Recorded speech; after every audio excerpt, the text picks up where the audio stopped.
Chapter 543. Tell me, how many people are there in this inn? Lone Moon asked directly. No. No more. The waiter replied as he trembled. There are only 3 of us in this inn. I was forced by the 2 of them. Lone Moon naturally did not believe him. He was about to ask in detail when suddenly there was a scream. It sounded like a woman's voice. Lone Moon glanced at Chef. It's downstairs. He was about to go downstairs when he instructed, bring Shining along. With that said, he brought the waiter downstairs.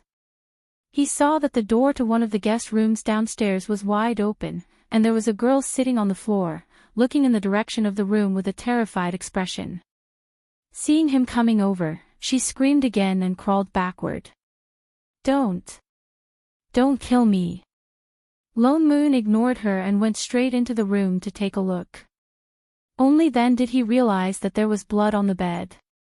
There was an old man lying on the bed, already dead, his body covered with knife wounds. There was also an open package scattered on the floor. He instantly understood what the 2 people with knives were doing downstairs. He raised his hand and threw the waiter over. You did it. No, it's them. They killed her. I only knocked her out, it has nothing to do with me. The waiter hurriedly argued. Lone Moon could not be bothered to listen anymore. He directly knocked the waiter out, and then looked at the girl on the floor. She seemed to be scared out of her wits, looking at Lone Moon with even more wariness and fear. It was only when Chef walked in with Shining that she seemed to react. Perhaps because she was of the same sex, she crawled towards Shining, clutching tightly at the corner of her clothes. She still looked like she was in shock. Shining was stunned. What happened? I Ching asked. Someone was killed, Lone Moon replied. He glanced at the girl on the floor. She should know the people in this room. Let's go out first. I Ching nodded, obviously smelling the thick stench of blood in the room. He glanced at the girl who was still clutching Shining tightly and explained, We are also guests staying here, we will not harm you. The girl was stunned for a moment before regaining some of her senses. She followed them out with a look of horror on her face. The few of them sat down on the chairs in the courtyard. The woman clutched the teacup in front of her tightly. She had finally recovered, but her hands were still trembling. It seemed that she was quite frightened. After a while, she looked at the few of them gratefully. Thank you, everyone, for saving me. She had also realized that the other party was not a cup person. She had escaped death.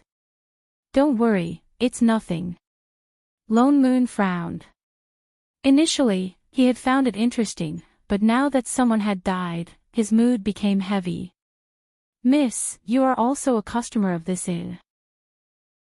Yes.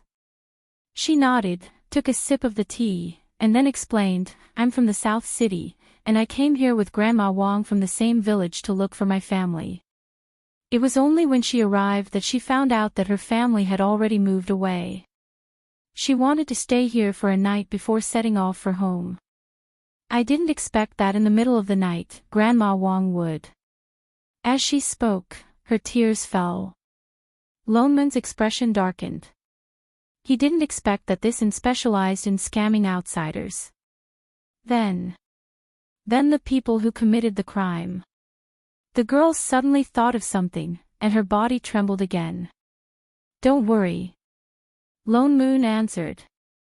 They won't wake up until dawn. The waiter said that there were only 3 people in the inn. They shouldn't have accomplices. She heaved a sigh of relief. She turned to look in the direction of the room, and then immediately turned back in fear. With some hesitation, she said, This is a murder case. Benefactors, are you planning to report it to the authorities? Report to the authorities. Lone Moon paused, then remembered that such things happened in the mortal world. The police had to be called. You're right, we do have to report it to the authorities. But we're not familiar with this place, we don't know where to report it. Report to the city lord residence, of course. The girl looked at him with some surprise, as if surprised that he did not know such a simple thing. She stood up and pointed in the direction of the east.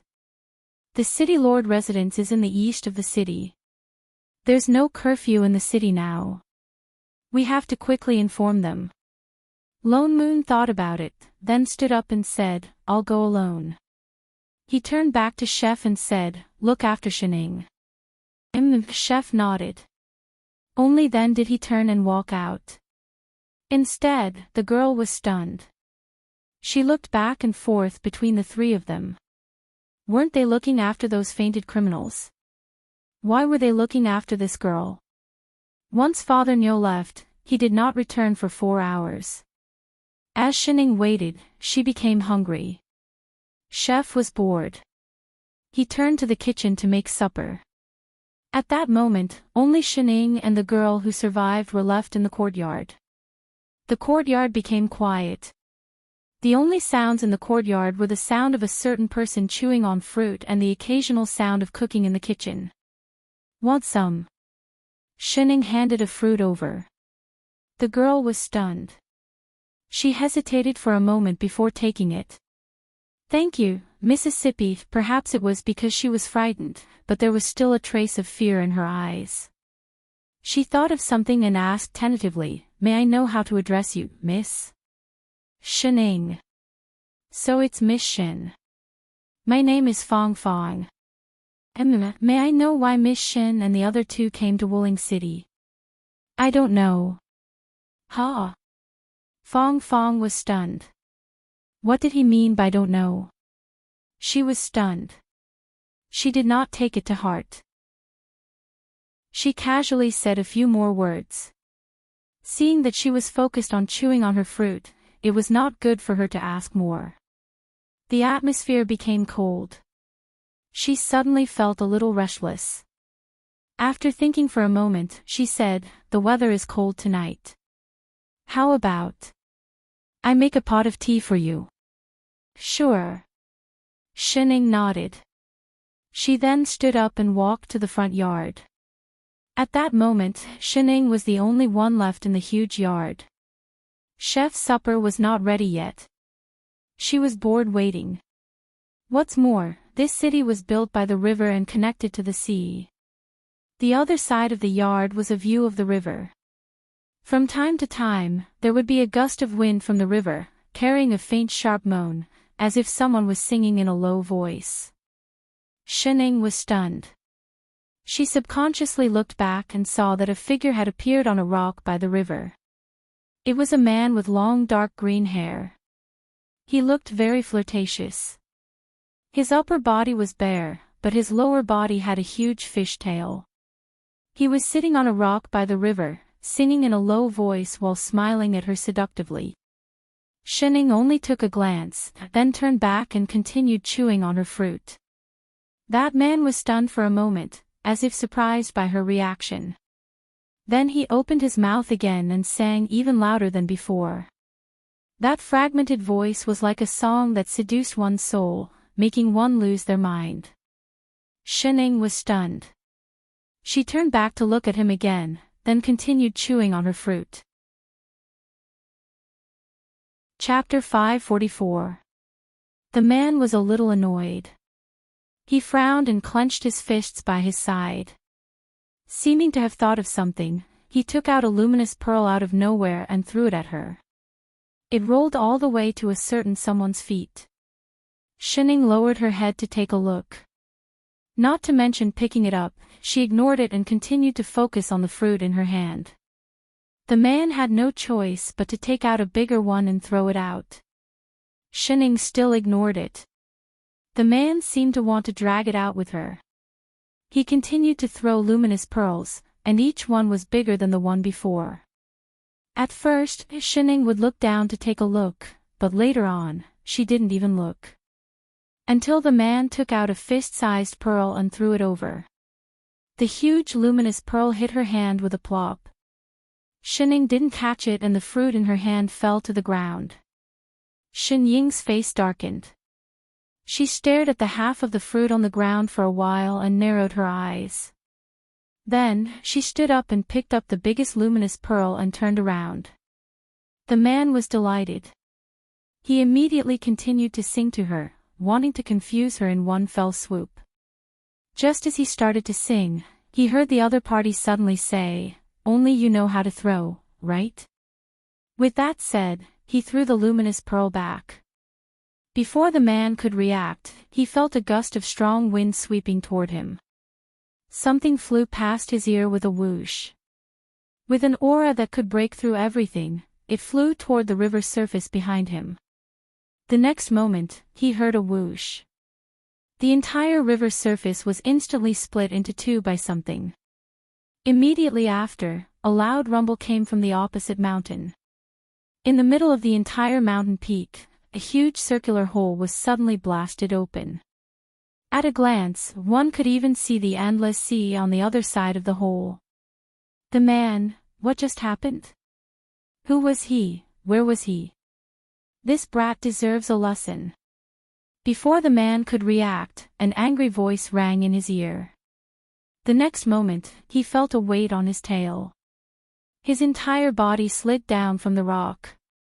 Shining dragged him by his tail all the way back to the courtyard and threw him on the ground full of luminous pearls. "Miss Shin, what was that sound just now?" "Ah." Fong Fong came in with tea and saw the man with a human body and a fish tail on the ground. She was so shocked that she screamed, What is this?" "Master." Chef rushed over with a dish in one hand and a spatula in the other. He stared blankly at the person on the ground. "This is fish. It could also be a whistle spirit. It had been screaming for a long time just now. It was so noisy." "Oh, then." Chef finally put down the dish in his hand and took out a kitchen knife. "Do you want an extra dish?" "Fong Fong, the man, Shining, I'm back." Lone Moon happened to walk in. "I've already informed the city lord manor, they've sent people over." "Ah! Where did this merman come from?" Under the illumination of the night luminescent pearls, Lone Moon immediately saw the man in the middle, who looked a little dazed. "It came from the water." Shining pointed to the riverside. Lone Moon turned around. "Holy shit! What did you do this time? Why was there a big hole in the opposite mountain as soon as he came back?" Shining thought about the size of that pearl just now and replied, "Played tennis." "Tennis your ass. You can make a hole in the mountain if you play tennis." "Miss Shining, are you alright?" Fong Fong also walked over quickly and looked fearfully at the merman on the ground who seemed to have been scared silly. "Is this really a merman? Legend has it that mermen like to eat human flesh and often use songs to bewitch people. I didn't expect that, it's actually true." So this merman picked Shining. The corner of Lone Moon's mouth twitched. This merman's taste was quite special. He picked one that couldn't be messed with. He directly took 2 steps forward and picked up the merman on the ground. "Tell me, what do you want?" That merman was stunned for a moment and turned to look in Shen Ying's direction. His entire body began to tremble again. He opened and closed his mouth a few times but could only let out ear-piercing cries, his eyes filled with fear. "Can't speak." Lone Moon was stunned for a moment. Impossible, could it be that his sentience was not developed? Looking closely, this merman really seemed to be a low-level demon beast. But this place clearly didn't have spirit chi, why would there be creatures like mermen? Just as he was thinking, a series of orderly footsteps came from the street outside. More than 10 people who looked like officials walked over. "Who reported that there was a murder case here?" The person walking at the front asked loudly and stepped into the courtyard first. In the next moment, he was so frightened by the creature in Lone Moon's hand that his legs turned to jelly and he directly took a few steps back. What monster is this?" Lone Moon didn't know how to answer for a moment. Instead Fong Fong, who was at the side, answered, replying to "Sir Officer, this seems to be a merman." It came out of the water and wanted to eat humans. It just happened to be restrained by these few young masters. Merman. The fear in that official's eyes retreated a little. He looked down at the luminous pearls on the ground and his eyes instantly lit up. Is this the legendary merman whose tears turn into pearls? Fong Fong was stunned and could only answer, maybe, it is. I guess. The official's eyes lit up even more. He had long lost the fear from before. He stared closely at the creature in Lone Moon's hand. Can this thing still hurt people? Lone Moon frowned but still replied, mermen live on water, naturally they won't be aggressive once they're on land. Unless it was a high-level merman that could completely transform, it was obvious that this one wasn't. Good. That official said a few good words in a row. The excitement on his face seemed to be uncontrollable. Thinking of something, he then turned to look at Lone Moon and the others and said, this demon is too dangerous, leaving it here might cause unforeseen events, it's better that I help you bring it into the City Lord Manor to be locked up. With that said, without waiting for their reply, he hurriedly ordered the few people behind him, go, capture that demon. The people behind the official rushed forward. Was this the rhythm of snatching things? Lone Moon hesitated for a moment but did not stop them, allowing them to take the merman away. Sir, then the murder case here. Seeing that they were about to leave, Fong Fong came forward with some anxiety. Only then did that official remember his purpose of coming, and hurriedly said, the matter here, the person who reported the case just now has already explained very clearly, don't worry. Those people who murder for money, the city lord will naturally deal with them.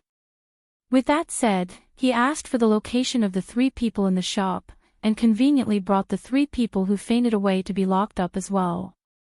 He didn't even confirm the whole story again, as if he couldn't wait to go back. It seemed like he was curious about that merman whose tears turned into pearls, and wanted to bring it back personally to verify. Even the officials of the city lord residence were so careless. It was no wonder that the shop owners here dared to run illegal businesses in the city. Lone Moon shook his head. But there was no need for them to interfere in mortal affairs. Besides, this was not their plane. Chapter 545. Fong Fong, on the other hand, looked at them with a confused expression. It's getting late. Lone Moon looked at the sky. Those officials were busy presenting treasures to the city lord. It seemed like he couldn't be bothered with them. The matter has been resolved. Let's rest first. With that said, he pulled Shining and Chef upstairs, taking away the dishes on the table. The girl couldn't say anything more. She turned and found an empty guest room to stay in. Did you hear? Last night, a huge hole suddenly appeared in a mountain. It's hundreds of feet wide. How can we not see such a huge hole? That thing appeared overnight. And it looks very flat. It doesn't seem man-made. Rumor has it that someone heard an immortal voice from the sky last night. That voice was dreamy and illusory, like an immortal song from the 9 heavens. In that case, could that huge hole be a miracle from the heavens? An auspicious sign? Definitely. Otherwise, who would have the ability to dig through the mountain and leave such a huge hole in one night? It can only be that an immortal descended last night. Then isn't this a blessed city? Early in the morning, the entire city was talking about the huge hole that suddenly appeared in the middle of the night on the other side of the river. And the more they talked about it, the more mysterious it became. Some even swore that they saw an immortal with their own eyes. In an instant, that huge hole became a miracle. Many people even wanted to cross the river to burn incense and worship it.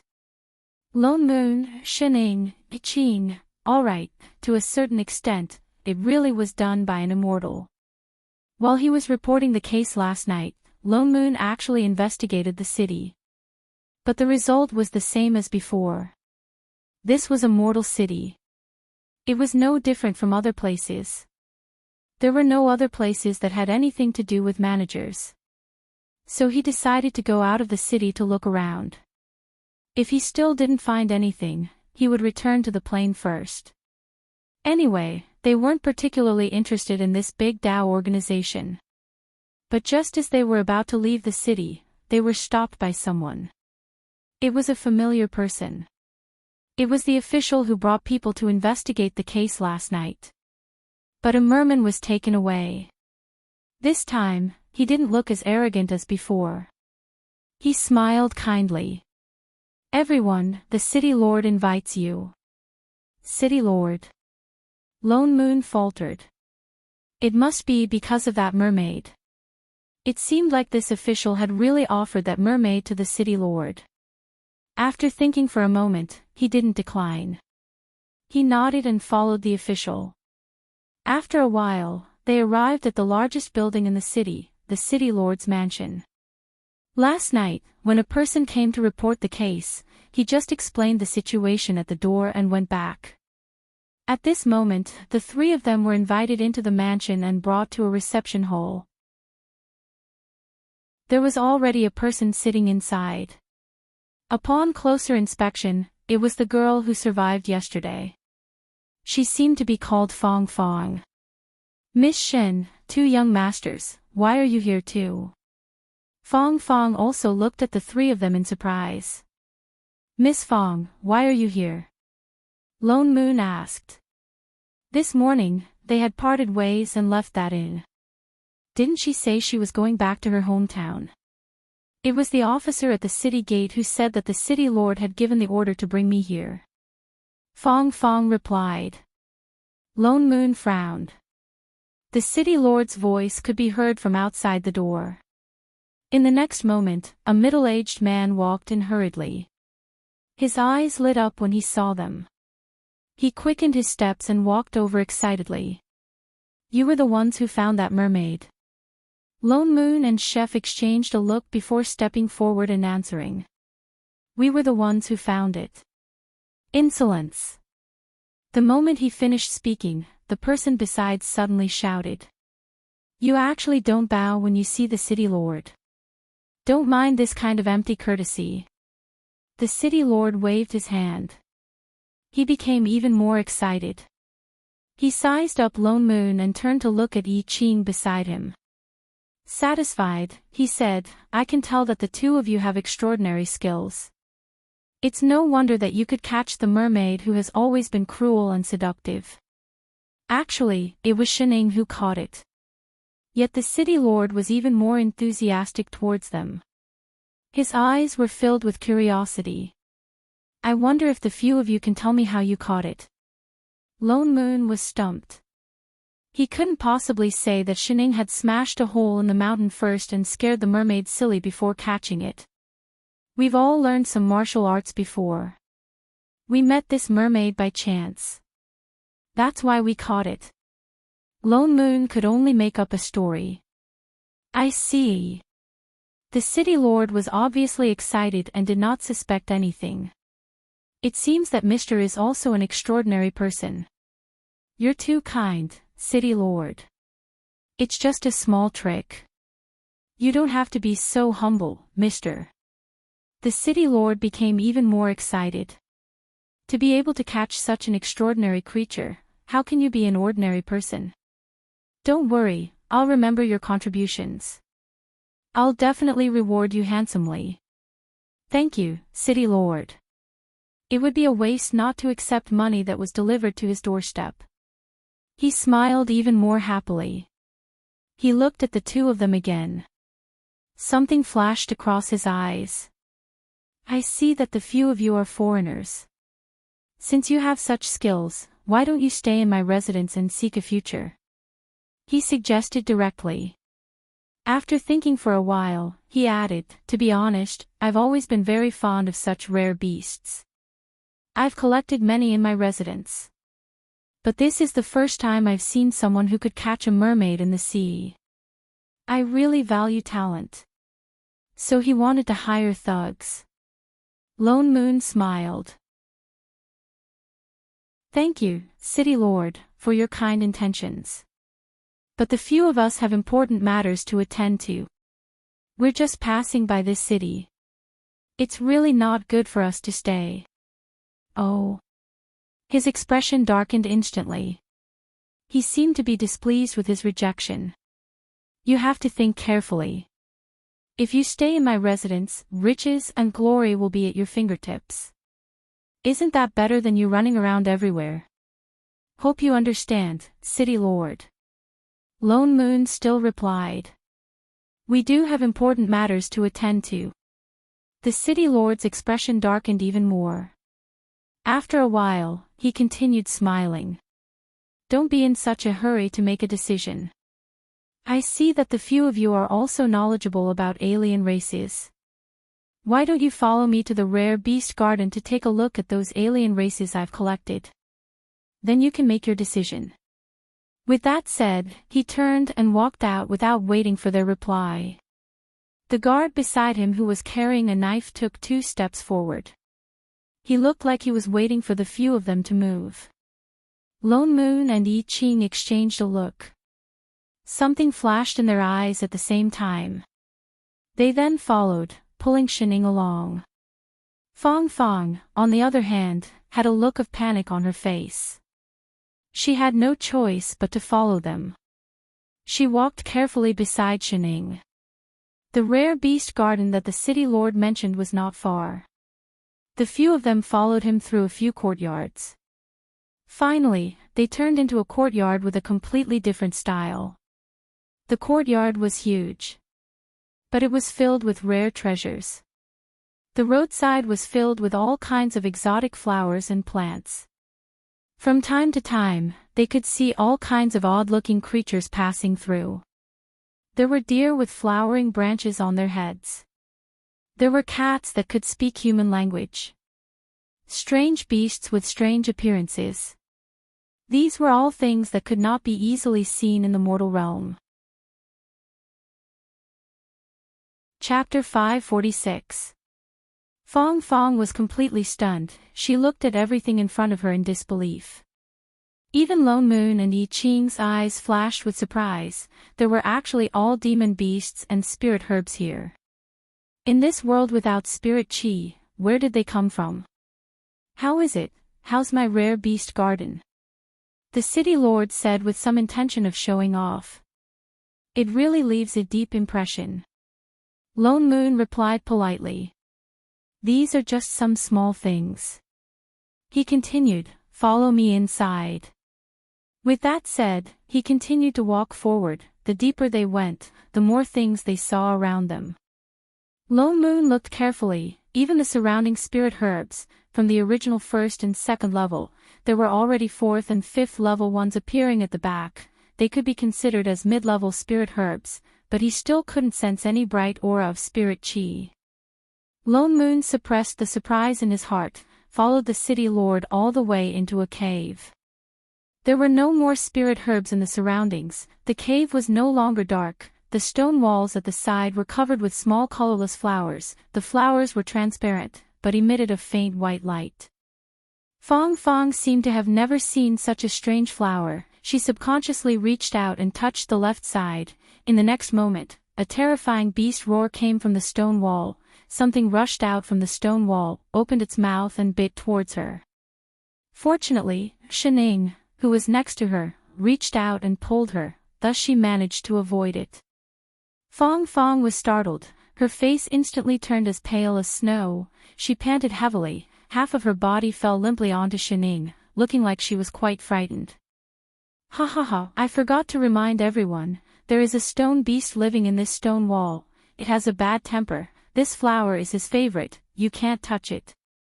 The City Lord reminded without much sincerity, then continued to walk forward. Fong Fong's face was so scared that there was no trace of blood on her face. Shining held her up, then stood up with a face still full of shock. After a while she said softly, "Thank you." Shining turned back to look at her in surprise, crunched a bite of the fruit, then nodded and responded, The group headed straight into the cave. After a while, the surroundings suddenly heated up. The City Lord stopped in front of a huge metal door and introduced with even more excitement. This is the most unique beast in my precious beasts garden. Even I, the city lord, don't know what it is. It took a lot of effort to catch him. After saying that, he activated the mechanism at the side.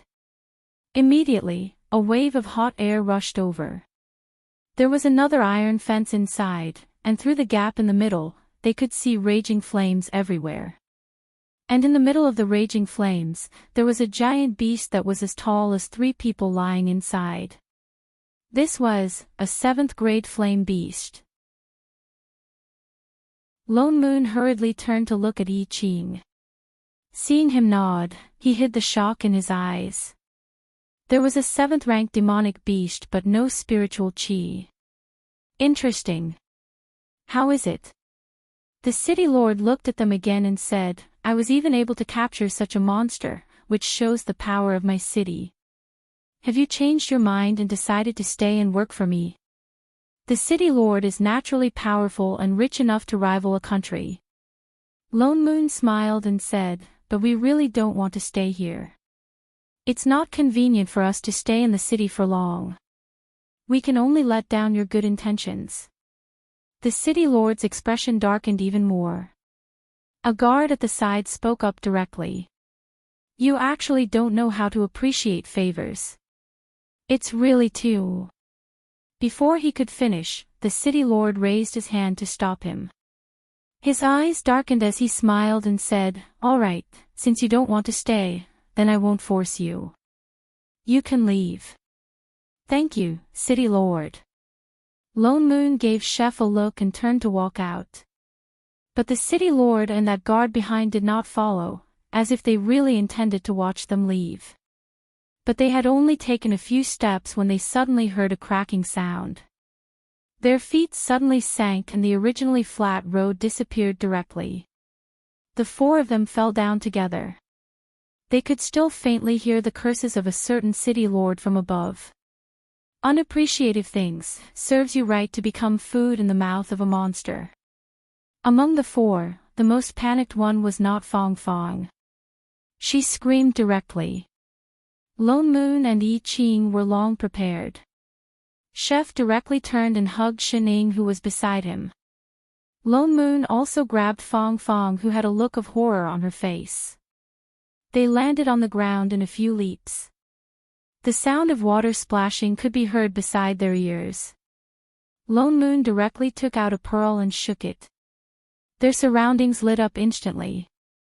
Only then did they see clearly that they were standing on a protruding rock. Below them was an underground river a few meters wide. In the river, hideous-looking strange fish jumped out of the water from time to time, revealing their mouths full of sharp teeth. Fong Fong's expression was even uglier. She instantly broke free from Lone Moon's hand and hid behind Shining as if she was used to it. What?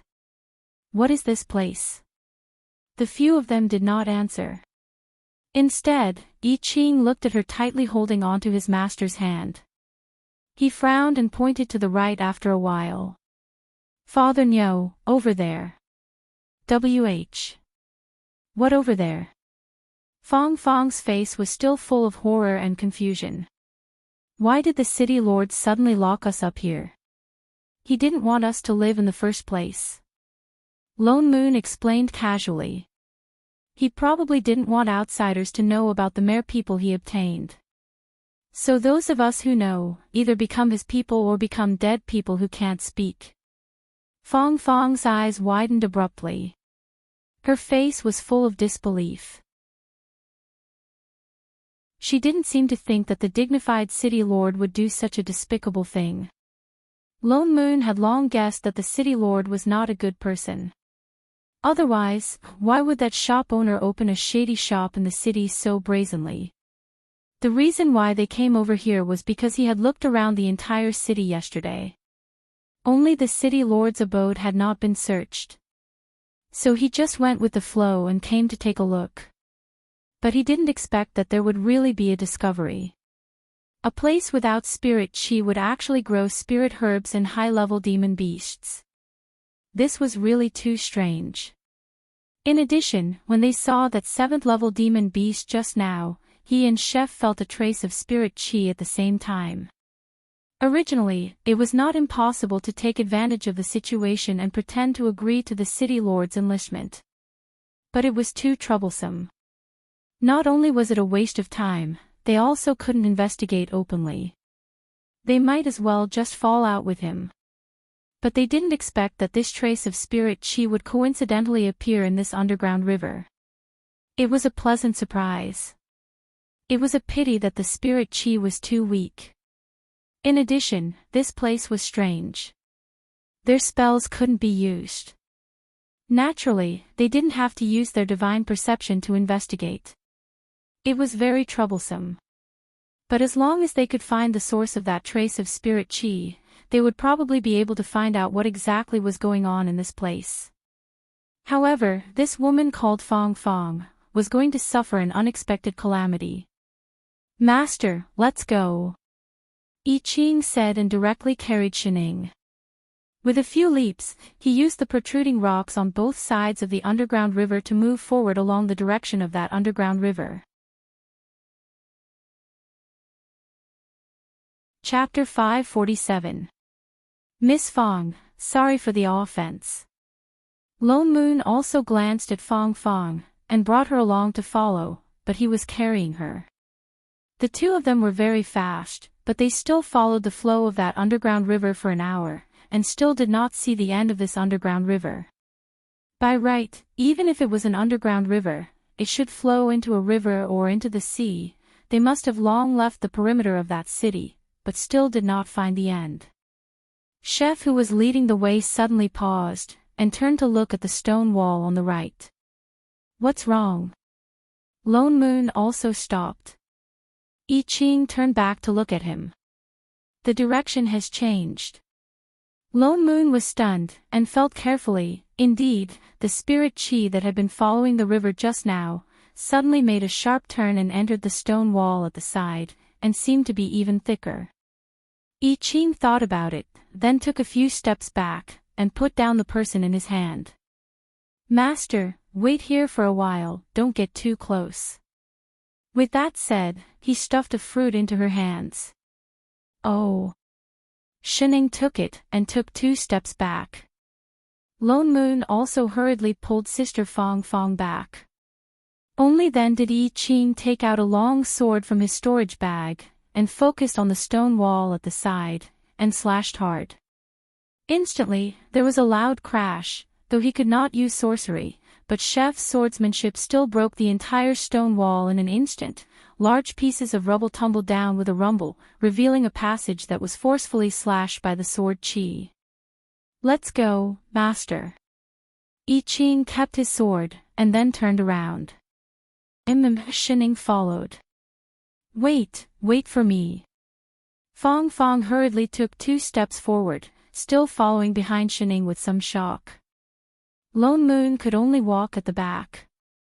The passage that Chef temporarily split open was not very wide.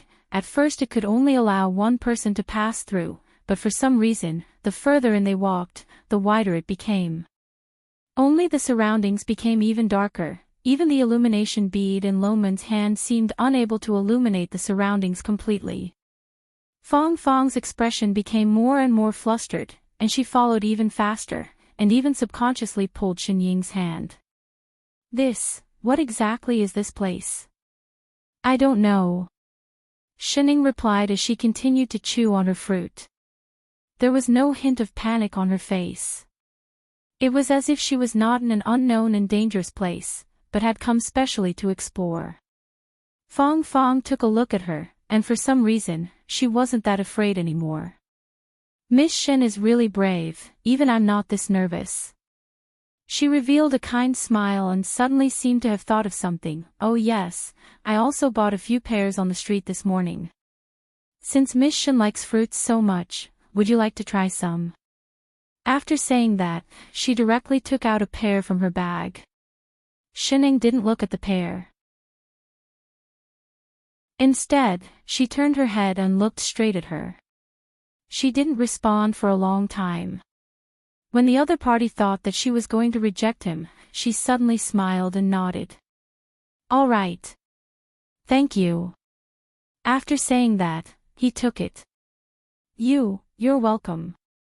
Fong Fong smiled back at her and turned to look ahead. Suddenly, her expression changed as she said, "Hey, is there light in front? Is it the exit?"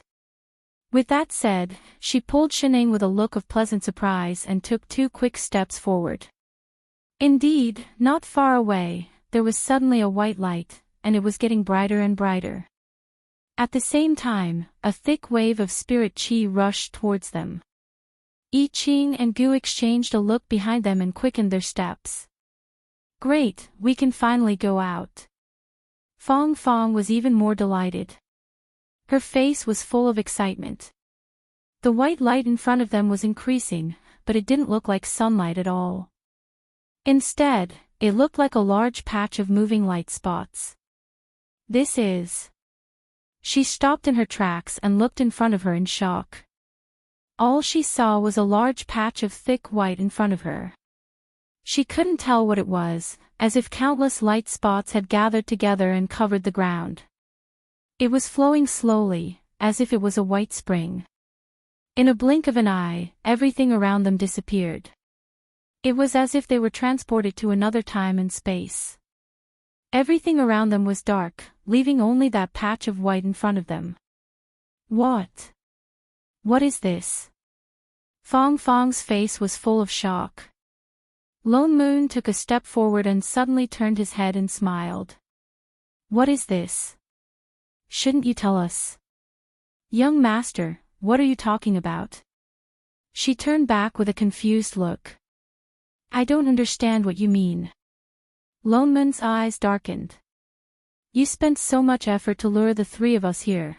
It can't be just for us to watch you act, right? She was stunned for a moment. In the next moment, her original innocent and confused expression changed instantly. Suddenly, her figure flashed and she directly retreated into that patch of white light, revealing a smug smile.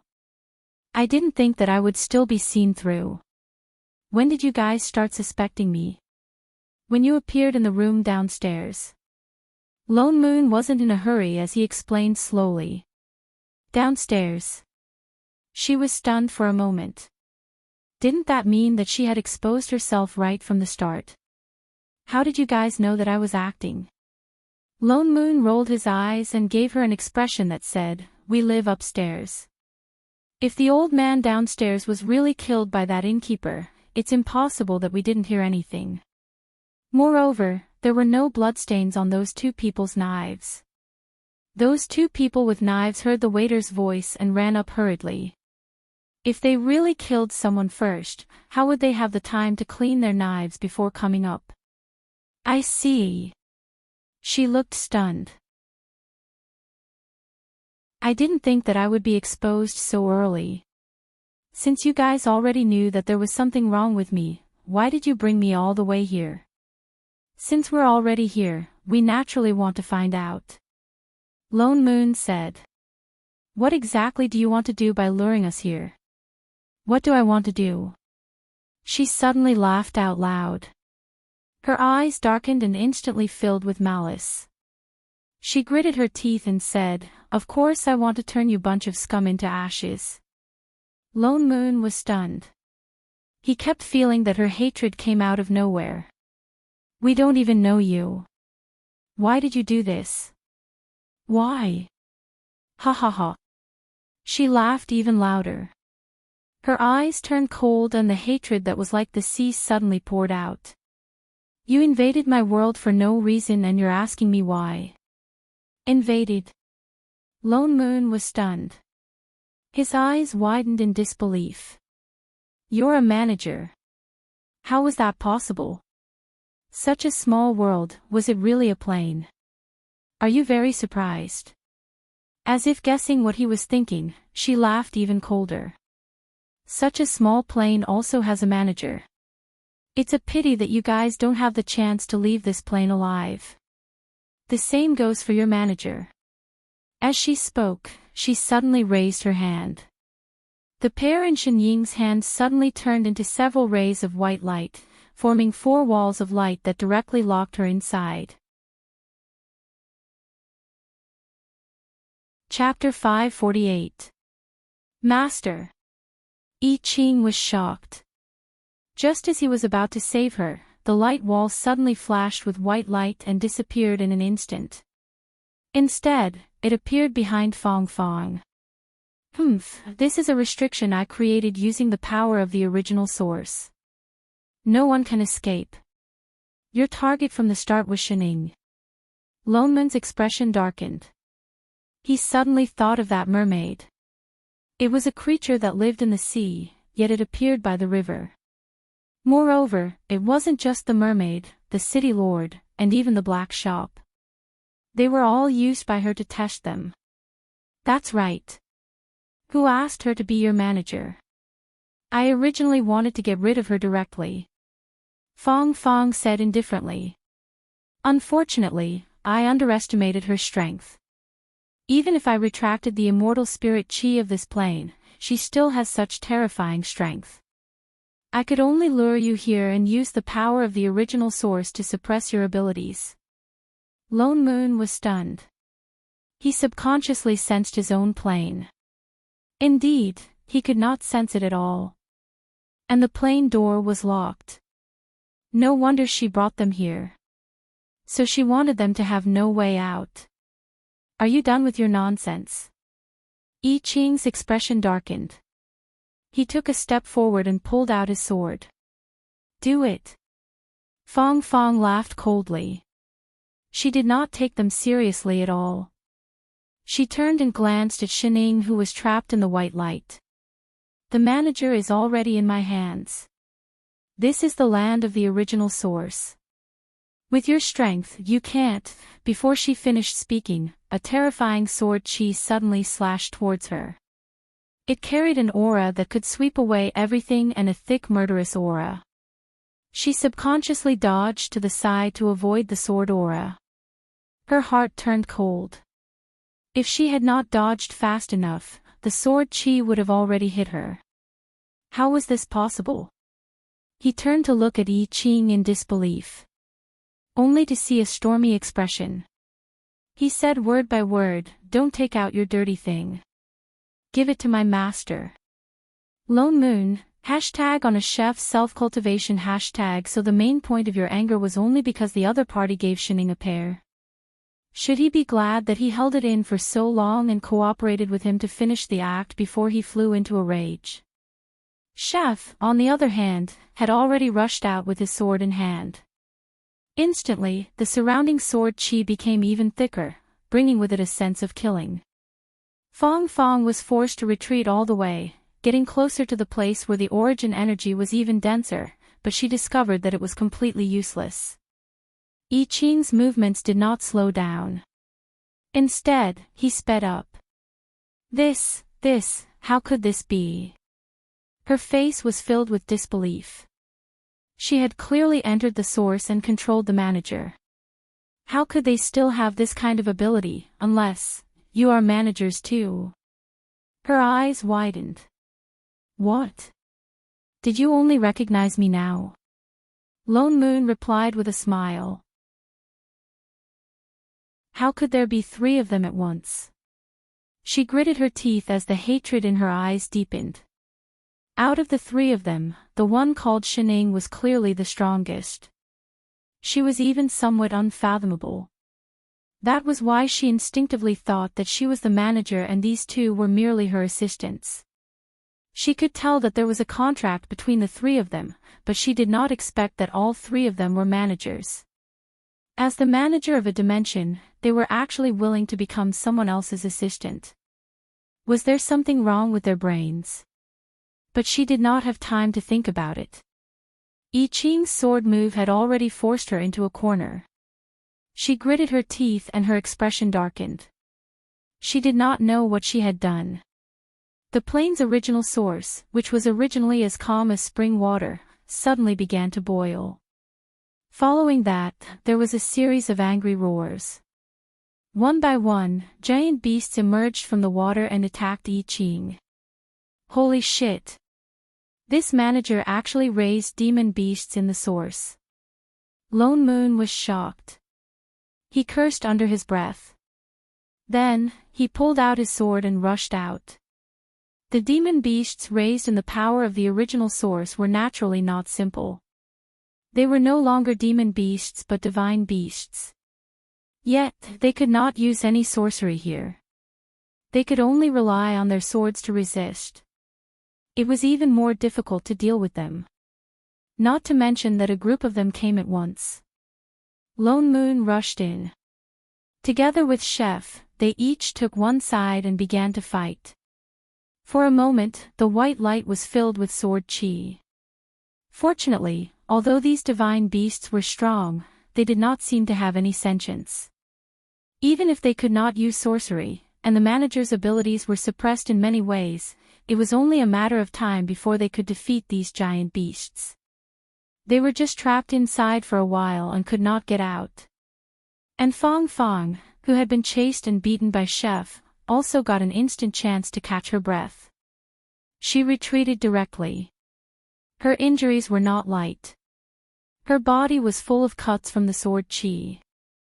The cuts were so deep that her bones could be seen. But for some reason, the wounds were not healing. She was not suppressed. To a manager, these were obviously just insignificant small injuries. You are using your own power to raise them.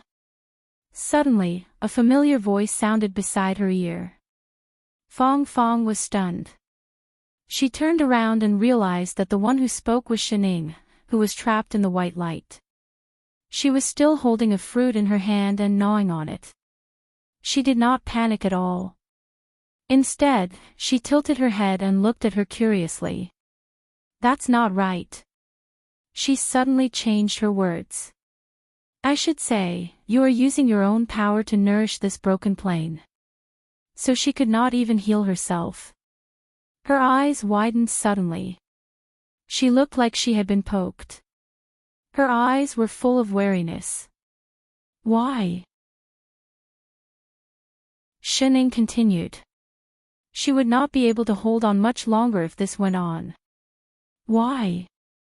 She stood up as if her embarrassment had turned into anger. The hatred in her eyes was about to overflow. She gritted her teeth and roared. I want my plane to not collapse. I want the living beings in my world to live. I want them to be swallowed by chaos. You murderers of the Big Tao organization, what right do you have to ask me why? Big Tao organization. Shining frowned. We are not. Is there a difference? She laughed coldly. You will be soon. Otherwise, why would you appear here? As long as you kill me and destroy this plane that is already in a terrible state and struggling at death's door, you will get the right to join the organization. Right? Shen Ying's eyes narrowed. You mean, we were sent here actually as a test to join the organization? Why? You don't even know this. The coldness in her eyes intensified. She said mockingly, then the Big Tao organization is really blind this time. They actually invited a few people who don't understand the situation. Shen Ying's eyes darkened. She finally put down the fruit in her hand and reached out to break it forcefully. There was only a tearing sound. The layer of white light that trapped them instantly split open like a piece of white paper. Fong Fong's eyes bulged instantly. Shining walked directly towards her. She stopped a step away from her and said in a low voice, Come, let's have a chat. Chapter 549. You. How did you? She still looked like she had not reacted, staring blankly at the person in front of her. She had clearly trapped her. Why was it so easy? Shining had already pressed her to sit on the ground with a slap. She also sat cross-legged at the side, and even took out a few plates of pastries, looking like she was planning to have a long talk. After a moment, as if recalling something, she suddenly raised her head and shouted at the two who were fighting fiercely, Chef, Father No, stop fighting. Come over and have a good talk. With that said, she directly reached out towards the original source of white light below her, and slapped hard, only to hear a sound, faint energy, instantly spread out, sweeping towards the whole white light. And those giant beasts that were fighting with the two, like broken glass, turned into thousands of white light spots, and returned to the original source.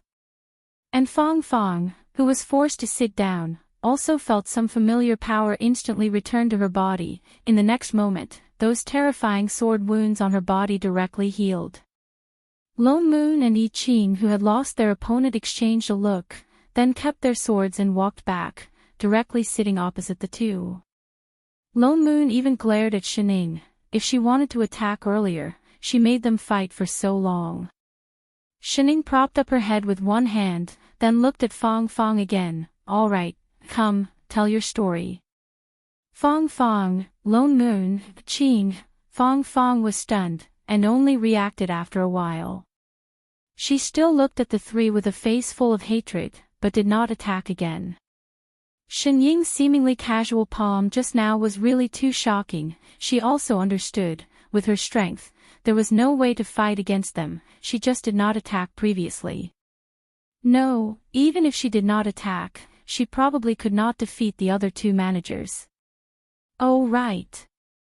Shining glanced at her, thought of something, and turned to look at I Ching, saying, Chef, use that washing machine spell on her. Lone Moon's mouth twitched, and he casually interrupted, that's called the dirt removal spell. To hell with your washing machine. Oh, it's the dirt removal spell. Shining nodded, otherwise she'll be covered in blood, it'll look like she's telling a ghost story. Yes, master. What is it? Spells can't be used here. It would be, F***CK. Before he finished speaking, he saw Chef cast a spell, and the blood on the other party's body disappeared completely. Apart from a few holes, the other party's clothes were as clean as new. How can he suddenly? Wait, he subconsciously sensed and found that the god power in his body had returned, not to mention the immortal chi and spirit chi that could be easily converted. What was going on? Oh. I just opened a back door. They were from the plane. Lone Moon, he vaguely felt that something in his mind had snapped. If you can open the back door, you should have started the meeting earlier. They had worked so hard for a long time. You didn't ask me to open it. Shining said innocently. Zhang Xian spat a mouthful of blood. The spectating Fong Fong, were these three really managers? Why does it seem so unreliable? For some reason, he wanted to ask, was their plane still alive? The story of Fong Fong Dimensions Evergreen was, in general, a story of a successful invasion. Only that it wasn't one invader who invaded this plane, but more than 10 managers attacked at the same time. In the end, it led to the collapse of her plane, leaving behind only a place the size of this small world.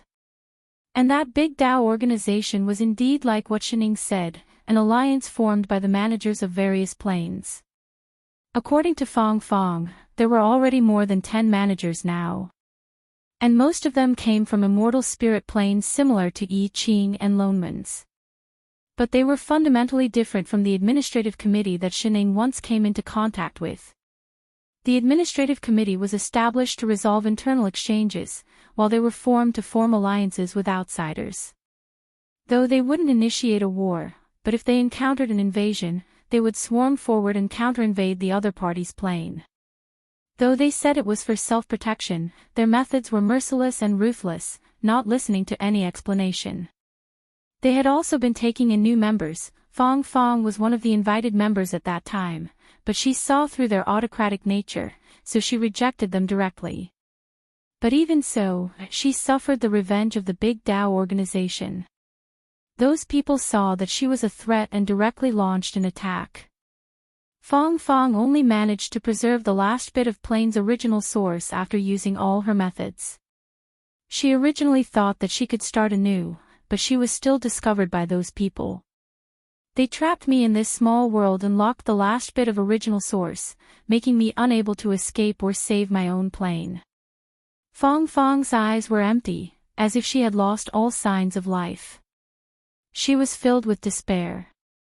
I can only watch as my plane moves towards death. What's funny is that they still use my dilapidated land as a trial ground for them to select their allies. They can be considered to have made full use of it.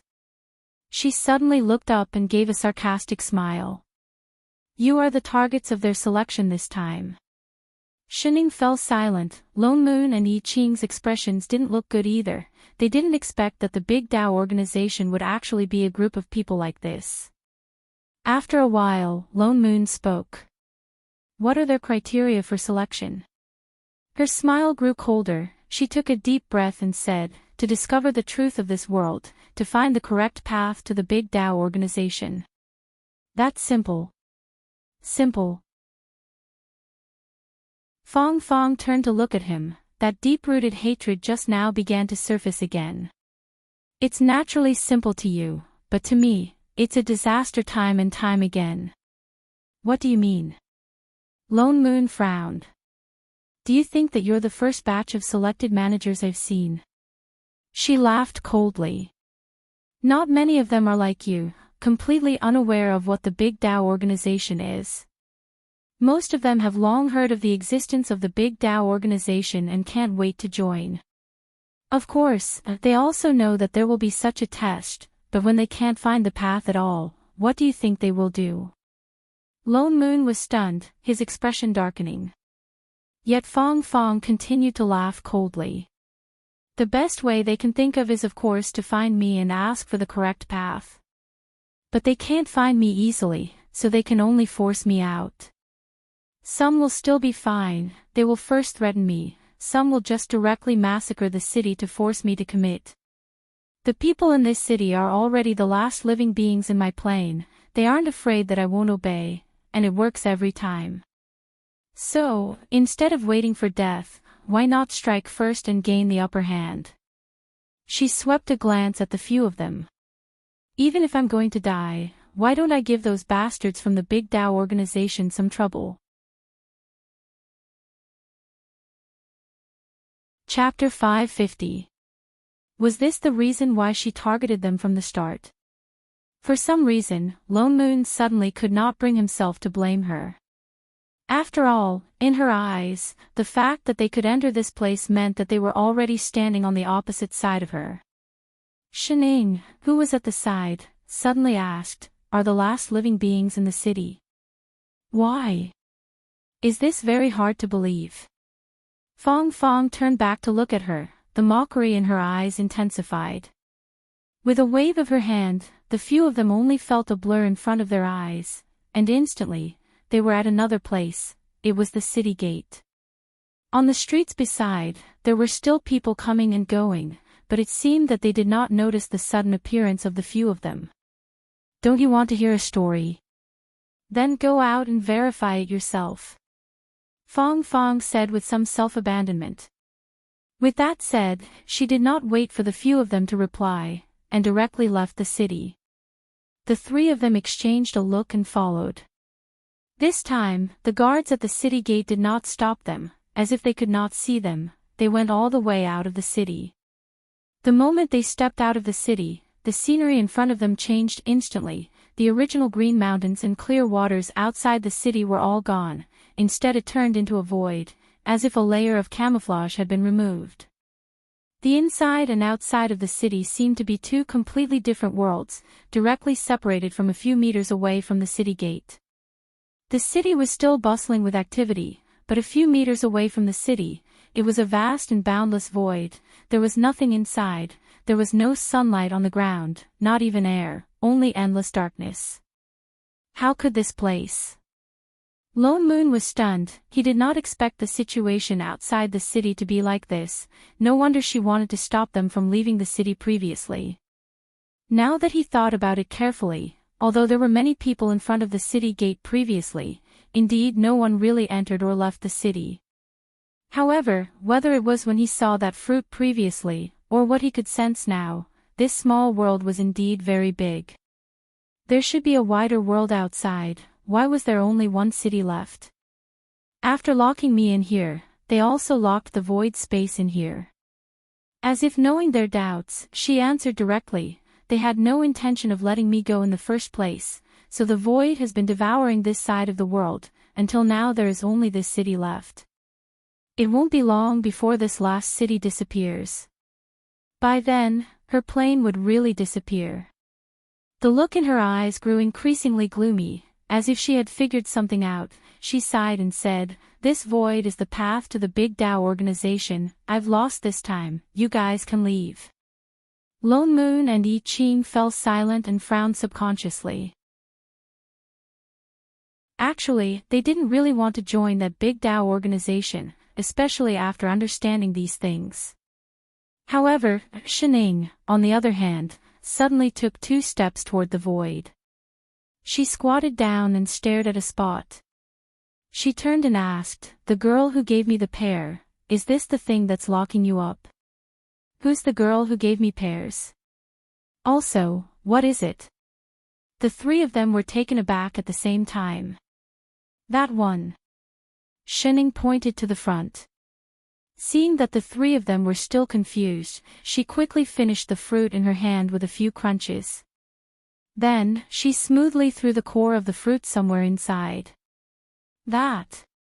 Before the few of them could react, they heard a loud reverberation, like a heavenly bell, instantly spreading throughout the entire world. Following that, the ground beneath their feet shook. The entire city, no, the entire world seemed to tremble. What's going on? Lone Moon and I Ching were both taken aback. Fong Fong's eyes widened abruptly. With a look of disbelief, she said, "You can see it." "Ah." Shining calmly took out another fruit. Nodding, she said, "Isn't this very obvious?" Such a huge chain chained her up. The 3 of them who didn't see anything, how is this possible? Fong Fong's expression was even more shocked. She clearly searched for a very, very long time. When no manager entered, she spent all her time in the void, searching for the thing that locked her and her plane here. But she found nothing. Instantly, emotions welled up in her heart. There was excitement, agitation, hope, a worry and a hint of despair. It was very complicated. She stared straight at Shining, wanting to open her mouth but not knowing what to say. Do you need me to pluck it out?" Shining suddenly asked. Her tone was relaxed and natural, as if she was asking if she needed to eat a fruit. Fong Fong's entire body shook. She looked at her in disbelief. A huge joy flashed across her eyes. A moment later, it sank again, becoming even more complicated. "You have to help me." "Why?" She clearly only wanted their lives from the start. "Ha!" Shining was taken aback. She seemed to have just thought of this question. She was stunned for a long while. Did she need a reason for this? She could only push Lone Moon beside her. "Father no, give a reason." "How would I know?" Lone Moon glared at her. Then, he replied casually, "Just take it that we're nosy." Yet her expression became even more complicated. She clenched and unclenched her fists a few times. The remaining hatred in her eyes instantly disappeared completely. She closed her eyes and took a deep breath, as if she had let go of something. After a while, she said, "Forget it. You don't have to do this. This has nothing to do with you in the first place. Why bring trouble upon yourselves?" She sighed. She turned to look at the void in front of her. It was as if she was looking at something through this darkness. "My plane is already hopeless. If you really sympathize with me, then after you join the Big Tao organization, don't let a situation like mine happen again." She lowered her head to look at Shining, who was still squatting on the ground.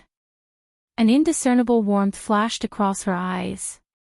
She opened her mouth as if wanting to say something to her.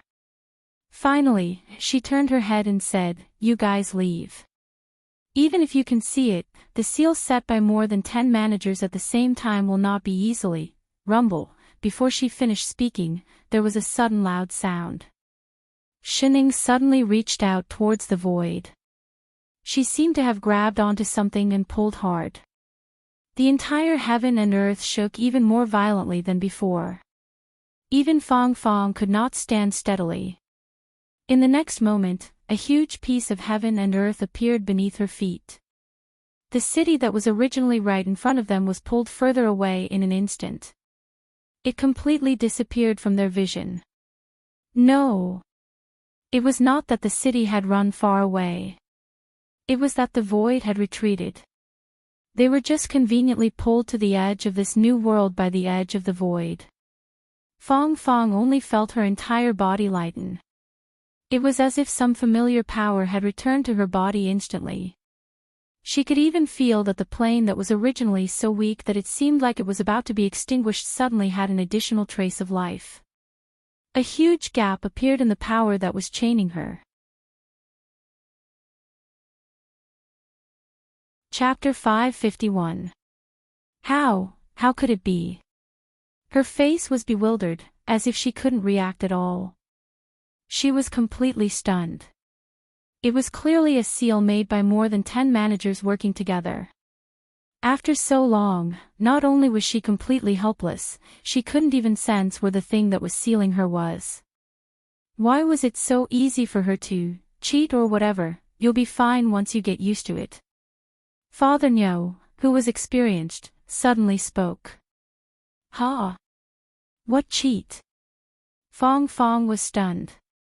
But Shining had already turned and walked to the side. There are 2 more. With that said, she squatted down again, grabbed something, and pulled it up like weeds. The void retreated rapidly again. It was unbelievably easy. Fong Fong even couldn't help but start to doubt her own eyes. Those seals were so easily gone. Although she vaguely sensed from the start that she was the most capable one among the 3, that was why she mistook her as a manager. But wasn't this also a little too much? This was simply a completely different existence from managers. Then, what exactly was she? Until she pulled out the last seal, the entire world had changed completely. Although it was still barren and wasn't as vast as the plane, it was already a complete world of its own. And the void that was originally dark and boundless also instantly shrunk and deformed, becoming only a passageway the height of a person, like a plain door, hanging in midair. Obviously, this was the door to the Big Tao organization. All right. Shining clapped her hands, then stood up. This. Fong Fong looked straight at Shining. That power that had been sealing her and the plane had completely disappeared. For a moment, emotions such as excitement and disbelief surged up in an instant, striking her so hard that she couldn't come back to her senses. After a long while, she finally understood. She seemed to be finally free. Her eyes instantly turned red, the sky full of water rushed out at once, even her vision began to blur. The corner of her mouth opened and closed a few times, as if she wanted to say something, but in the end, only 2 words came out. Thank you. Other than thanking, she really couldn't think of any other words. Shining tilted her head and replied, You're welcome. If there's nothing else, we'll leave first. Shining glanced at the 2 beside her, then turned and walked towards the void passageway. It was as though what happened just now was just a small interlude. Lone Moon and I Ching looked like they were used to it and followed. Just as the 3 of them were about to leave, Fong Fong then reacted and shouted anxiously, Wait. Is there anything else? The 3 of them turned around. You are going to the Big Tao organization. I have to go take a look. Lone Moon replied. Her expression instantly turned serious. She took 2 steps forward and said, Although you might think that I'm saying this after the fact. But please be careful of the people from the Big Tao organization. They are definitely not what they seem on the surface. Even if they send an invitation, it doesn't mean that they sincerely welcome you to join them. Lone Moon frowned and looked at her. Why do you say that? She gritted her teeth, and hesitation flashed across her face. After a while, she said in a low voice, "I don't know if I'm thinking too much, but after so long, I've been thinking too much." The Big Dow organization had been recruiting managers on a large scale. Who knew what scale it had reached now? I have a feeling that they didn't establish such an organization just to protect themselves. They should have other motives. Loneman's expression darkened. He had thought of this as well. That place was probably not a good place indeed. Anne. A tinge of guilt suddenly surfaced on her face. Don't tell them that you helped me escape the lockdown. It's best to pretend that you've never been here. I understand this. Lone Moon nodded. Fong Fong was someone that the Big Dow organization wanted to lock up. They released her directly and got into trouble before even going there. Naturally, they couldn't admit it so easily. But, regarding the fact that we've been to this world, we can't hide it even if we wanted to. Those people in the Big Dow organization were all managers. They should be able to sense where they came from. Fong Fong's face paled. She suddenly thought of something and immediately said anxiously, "Did you bring the invitation card that the Big Dow organization sent you?" Lone Moon faltered. With a turn of his hand a moment later, that white-red strip instantly appeared on his hand. She hurriedly took it over. They didn't know what she did, but that silk cloth that was originally like white moonlight suddenly started to turn red. In a short while, it completely turned red. I erased all the aura related to my plane from this silk cloth and only left the Big Dow organizations. This way, they will think that they made a mistake and cause you to enter the Big Dow organization directly. Thank you. Lone Moon then took it. The guilt in her eyes deepened. I'm the one who implicated you in the first place. She turned to look at Shining. She couldn't help but add, I see that you've just become managers. And those managers of the Big Dow organization, their planes have existed for God knows how long. Their power is not something that ordinary managers can fight against. And they have a lot of people. So, please be very careful. It's best not to clash with them head-on. Lone Moon nodded. He naturally understood that although they had the cheating, but if they went against so many managers, they would be the ones at a disadvantage. At most, they would just have to go through the motions. Then what plans do you have for the future? He casually asked. Fong Fong faltered. A moment later, she revealed a sincere smile. I've already escaped their seal. Of course I have to hide far away from them.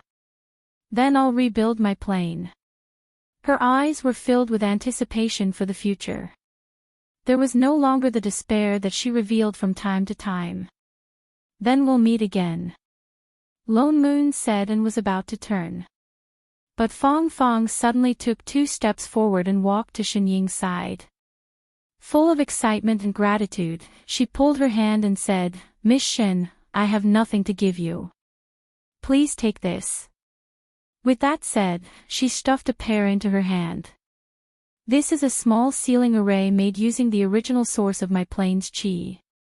Although it's ineffective against you, it can still trap 1 or 2 ordinary managers. It might be useful if you bring it along. Shening looked at the pear in her hand. Can it be eaten? Fong Fong faltered. No, no. Oh. Shening raised her head disinterestedly. But since it was a gift, she didn't stuff it back. Thank you. Then she stuffed it into Father Nyo's hand. No, I should be the one thanking you. She didn't mind. She reminded them a few more times to be careful. Sister Pear, goodbye. Her surname wasn't Pear. The few of them then turned and passed through the tunnel. They disappeared. Fong Fong stood where she was. With a heavy expression, she looked in the direction where the few of them disappeared. Hopefully they would be fine.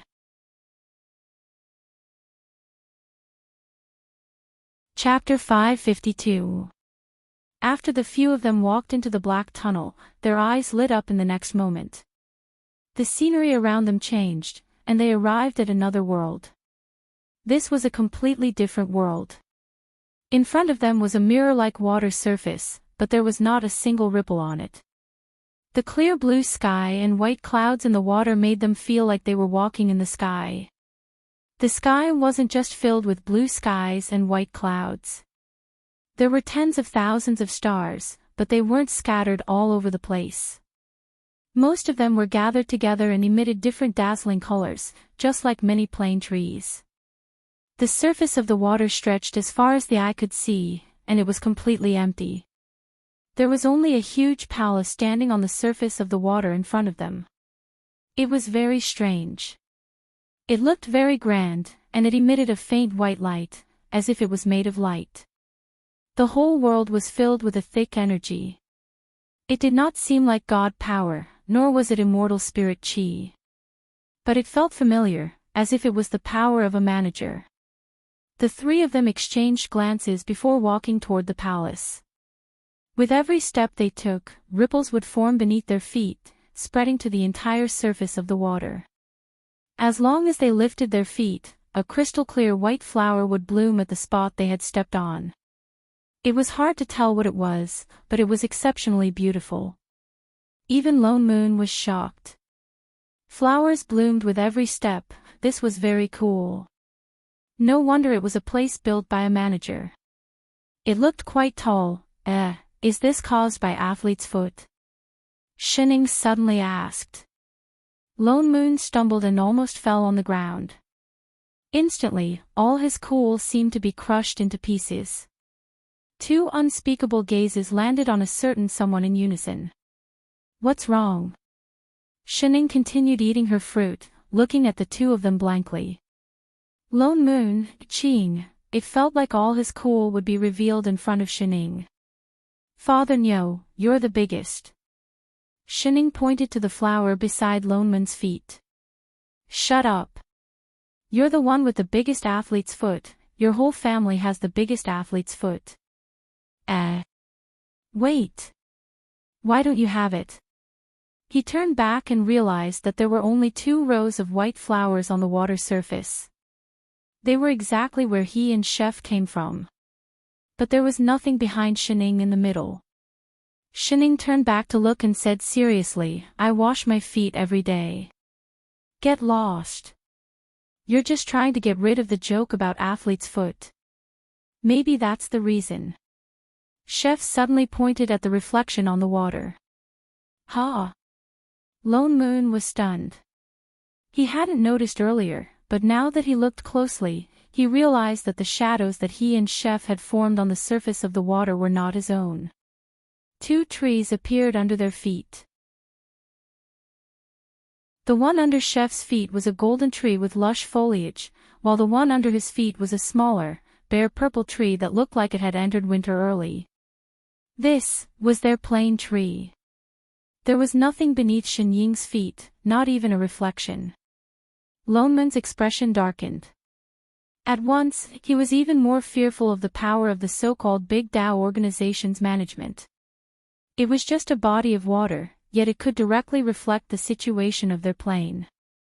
No wonder they could silently hang that fruit on the plane tree back then. The strength of the managers inside was definitely not simple. Lone Moon and Yi Qing's expressions became more serious. They exchanged a look before continuing to walk towards the palace. The palace was extremely tall. In front of the palace was a huge stone door more than 10 feet tall. There were all kinds of unknown patterns carved on it. The few of them had just reached the door when it opened with a creak. Inside was not the appearance of an ordinary palace. Instead, it was a vast and boundless sea of stars. And connecting to the door was a path formed by the convergence of starlight. As they walked on it, there were still bits and pieces of starlight floating around, like disturbed fireflies. This was the real Starlight Avenue. Lone Moon hesitated for a moment before walking down. He followed the light all the way to a floating platform. Almost the moment they stood still, a man's voice came from all around. "This is the manager who joined this time." Lone Moon subconsciously turned to look. He saw a wisp of strange aura in front of him. Not long after, the starry sky seemed to be torn apart. A figure appeared in front of them. Then, the space beside them also changed. In a short while, more than 10 figures appeared around the platform.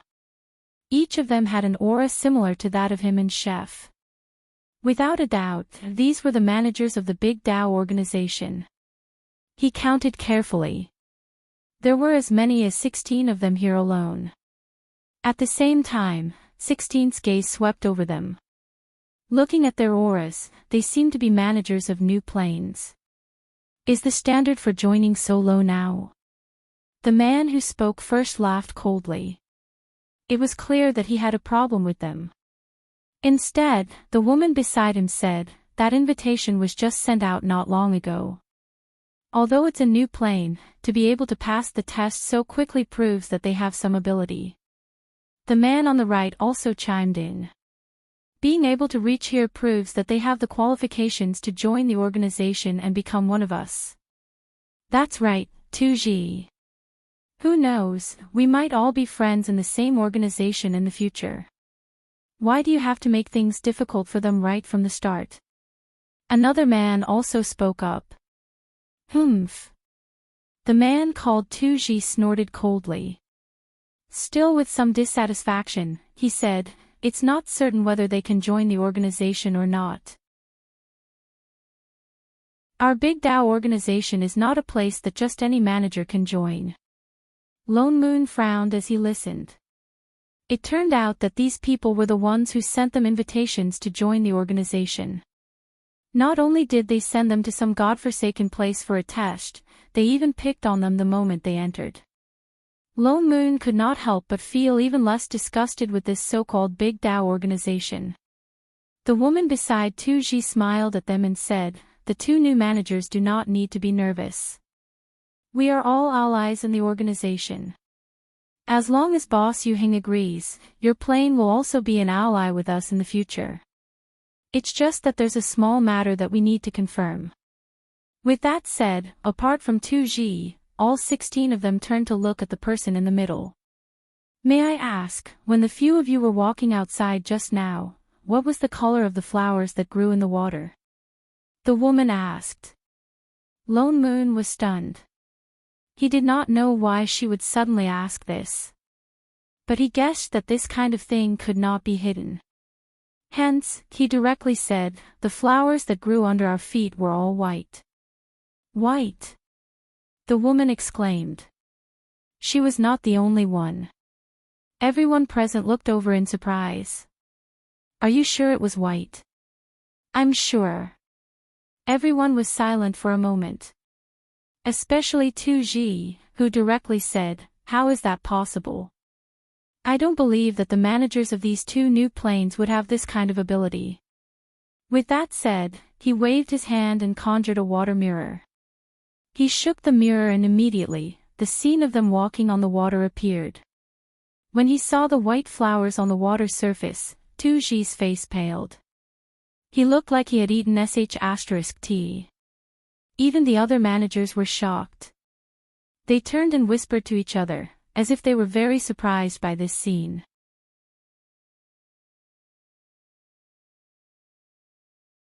Chapter 553. May I ask everyone, what do these flowers mean? Lone Moon couldn't help but ask. The lady who spoke then replied, "You too might not know since it's your first time here. The water outside is called the initial water realm. It can reflect the appearance of the manager plane, and the flowers that grow can show the manager's abilities. The lighter the color, the higher the cultivation of the person. It's the first time we've seen white flowers like yours." Even among the 16 people who came to receive them, none of them were white. Was the athlete's aura used to test their abilities? He couldn't help but turn to look at Chef, who was also confused. Their abilities were considered high among the managers? He didn't feel anything at all. Moreover, if the higher the ability, the lighter the color of the flower, then why didn't Shining even bloom? What was going on? Maybe it was because of the athlete's aura. Pooey. Because of the flowers, the 16 people on the platform looked at them with much friendlier expressions. Even Tu Ji, who was looking for trouble at the start, didn't mock them anymore.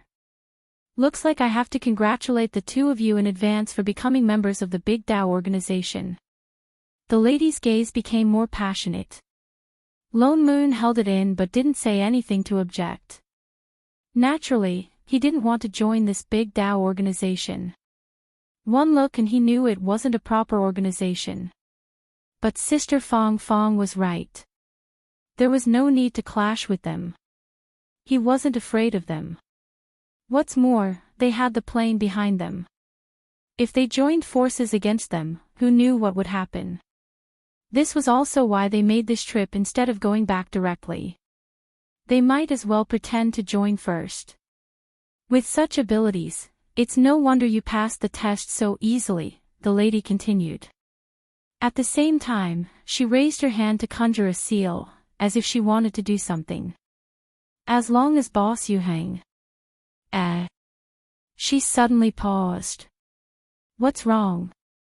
Seeing that her expression wasn't right, the people beside her instinctively asked. The small testing world disappeared. Everyone faltered. After a closer look, their expressions changed as well. They all turned to look at the person in the middle. Their passionate expressions just now all turned cold in an instant. The lady scanned the two of them from head to toe before saying in a low voice, "Both of you, we just sensed that the small testing world suddenly went out of control and disappeared without a trace. I wonder if you could tell us what happened when you passed the test." "It's here." Lone Moon stared blankly for a moment before replying, "Test? What kind of test are you talking about?" He looked as if he didn't know what was going on. "How do I enter this society? Do I need to go through a test?" "You didn't enter the test."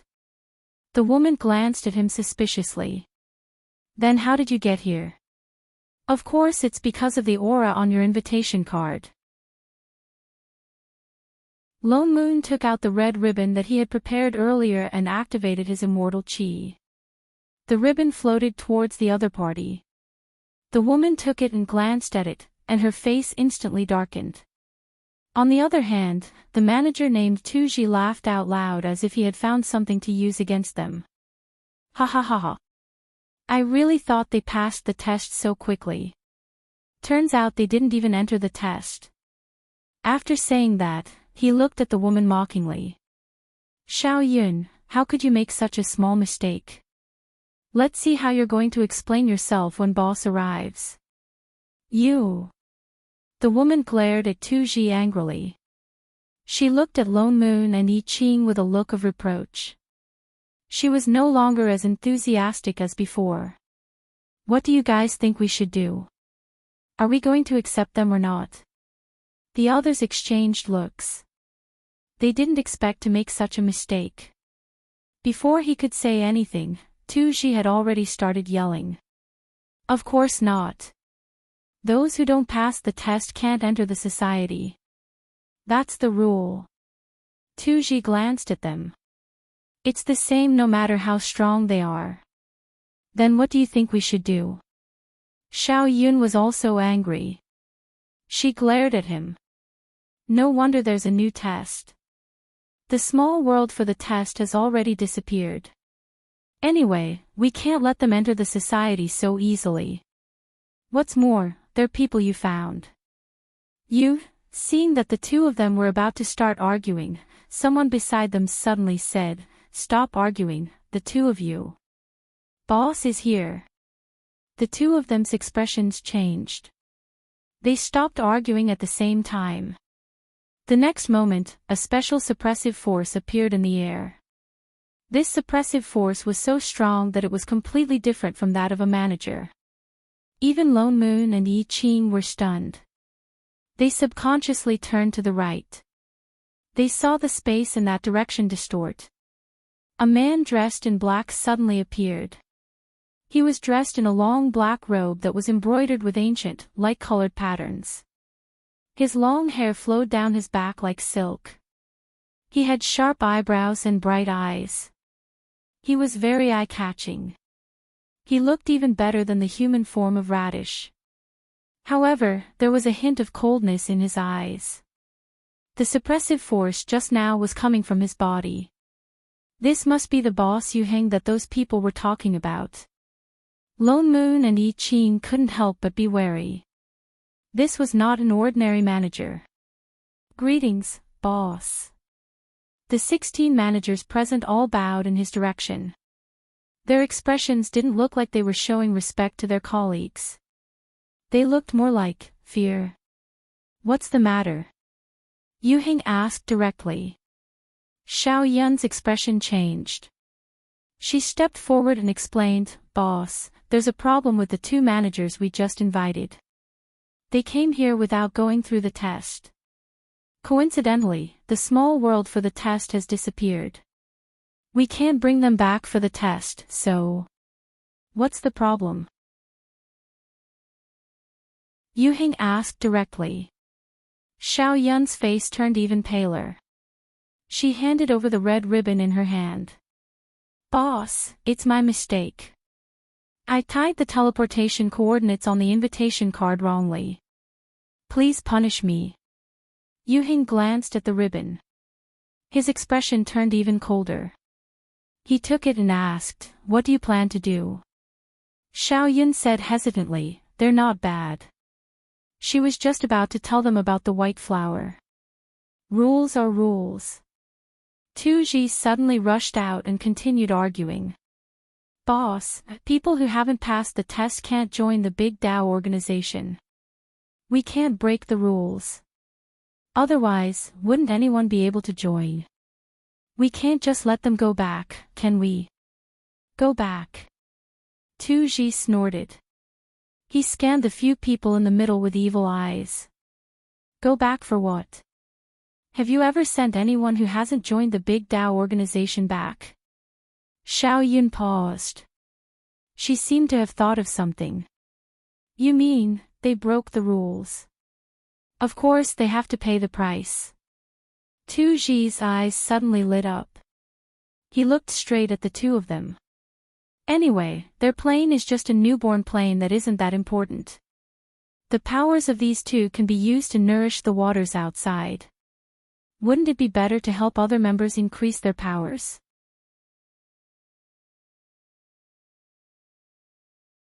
Chapter 554. The moment he finished speaking, everyone's eyes lit up. They looked at Lone Moon and the others as if they were sheep waiting to be slaughtered. Lone Moon frowned. He immediately understood the Big Dao organization's motive. So this is how you recruit members? He felt disgusted. He scanned the crowd and laughed coldly. What Big Dao organization? It's just a large-scale plane invader group. What did you say? Tu Ji's expression darkened. I said you are a bunch of scum. The friendliness on Lone Moon's face disappeared, replaced by anger. Suddenly, he felt that the idea of muddling through was a little stupid. On one hand, you're thinking of recruiting people into the society, but on the other hand, you're trying to kill someone else's plane. I'm sure there are more than 1 or 2 managers who have been tricked to die here by you. They took the initiative to invite others, but forced others to undergo some sort of test. What's more, according to Tu Ji's words, those who did not pass the test became vengeful spirits that nourished the water body. And Fong Fong, who rejected them from the start, had her entire plane destroyed. In other words, they would die if they agreed, and they would die if they didn't. Was there such an organization in this world? He did not want to clash with them at first, but they had no intention of letting them off. In that case, what difference did it make whether they compromised or not? What you are doing is no different from invaders. Lone Moon laughed coldly. No. You are worse than invaders. In any case, the other party was invading openly, but you guys still want to use the Big Dao to cover up your shame. Great Tao. What Tao is your great Tao? The Tao of annihilation. You. Tu Ji was furious. He glared at Lone Moon, but Yu Heng had not said anything. It was not appropriate for Tu Ji to make a move. He could only look at him inquiringly. Boss. Yu Heng's gaze landed on the person in the middle. That's right. Rules are rules. He clenched his fist and the red ribbon on it turned into dust. His expression darkened. What's more, not only did they go to the test site, they even let that small world escape. What? The others were shocked. They were in disbelief. They were the ones who let that small world escape. Do you think I won't be able to tell by dispersing its aura? He frowned and continued, since you were the ones who set the testing ground free, then other than using your lives to nourish the water, your plane will become the next testing ground. Yes. The 16 of them answered.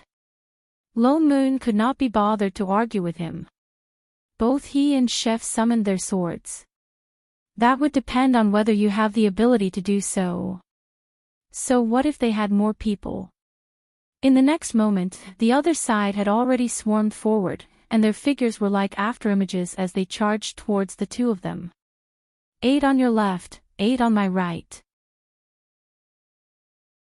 Chef summoned a sword array to block the first wave of attacks.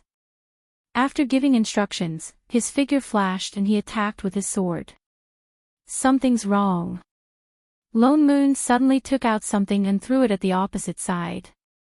A white light flashed, and 4 white walls of light rose up, directly trapping the 2 managers in front.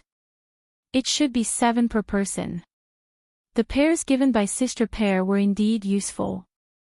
For a time, the entire starry sky was filled with the flashes of spell techniques. At the end of the day, they were all managers. Although the battle in the air was intense, they could not see any shadows at all. Numerous powerful auras filled the entire starry sky. At that moment, the only people left on the platform were a solemn Yu Heng and the 2 managers who were trapped in the white walls.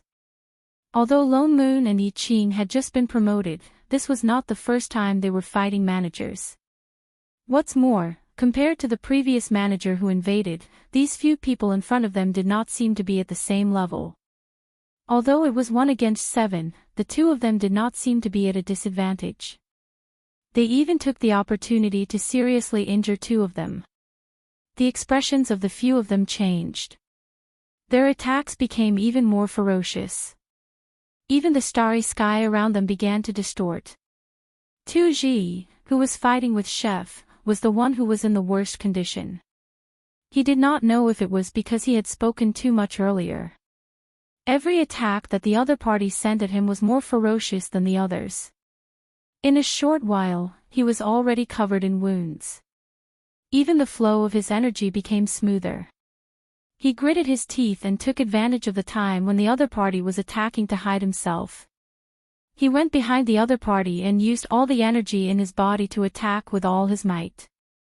Just as he was about to attack, I Ching turned around and changed the sword technique in his hand. He attacked in the direction where Tu Ji's attack came from and then dodged to the side. Then, it hit the other manager opposite him. After all, it was a full-force attack. The manager's body was immediately cut in half. With a loud thud, he fell to the ground. Even if he did not die, he was already half dead. Tu Ji did not expect to hit one of his own. He was completely stunned. However, the energy did not disappear. Instead, it mixed with I Ching's sword chi and attacked something to the right.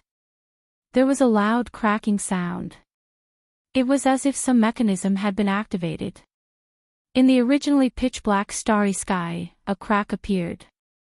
It was as if the entire place was being torn apart. Lone Moon, who was already prepared, sent a ray of sword chi into the crack. He waved the sword in his hand and there was a loud crashing sound. The entire starry sky shattered like a piece of black glass. It fell one after another, faster and faster. Then, with a loud crash, the starry sky disappeared.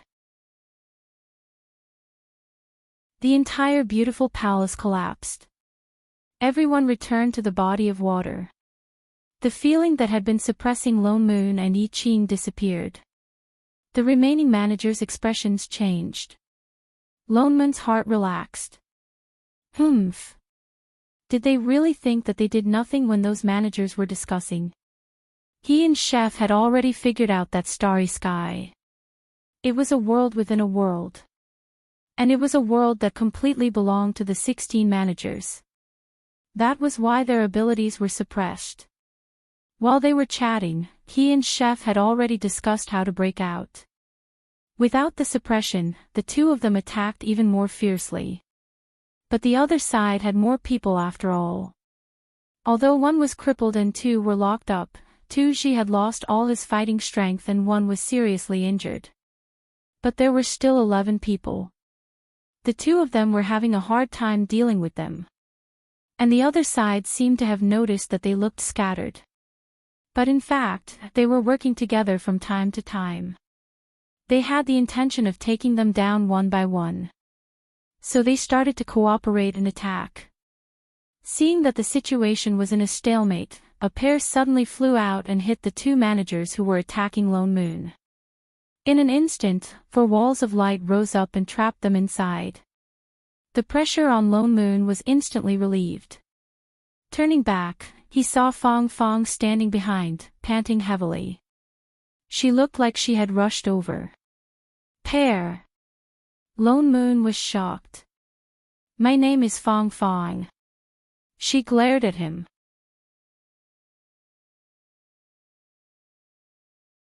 Chapter 555. Why did you come back? Didn't they say that they were going to leave and rebuild the plane? He rushed forward to help as he said, you guys helped me. I can't do something so disloyal to leave you guys and run away. She gritted her teeth, her expression fierce. Damn it, it's just one life. So what if I die? Lone Moon was stunned. He suddenly had an illusion that he was looking at the disciples of Invincible sect. Oh yes, where's Sister Shining? Is she alright? Fong Fong looked around and asked anxiously. Alright, it was not an illusion at all. Could Shining have gotten the wrong male lead script? Why did a girl turn into a fangirl the moment she met her? She's fine. Lone Moon's mouth twitched. I've already left the big head for her. We're in charge of cleaning up these people. Sister Li Zi heaved a sigh of relief and focused on dealing with the person in front of her. With her addition, the two of them felt much more relaxed. Moreover, she had locked up 2 others. 9 against 3. Although Fong Fong could only hold up one of them temporarily, Lone Moon and I Ching were enough to fight back against 4. In an instant, the situation turned around. The remaining managers were getting more and more injured. In less than half an hour, another 2 were seriously injured. Yu Hang, who had been standing on the platform and watching the battle, frowned. He scoffed and said, "Humph, you're just an ant." He suddenly took a step forward and walked to the side of the 2 people that Lone Moon had locked up in the white wall. He was just about to break the wall and let them out. But in the next moment, she felt her hand tighten. A hand suddenly reached out from the side and grabbed her wrist. Turning around, she saw a face that was smiling brightly.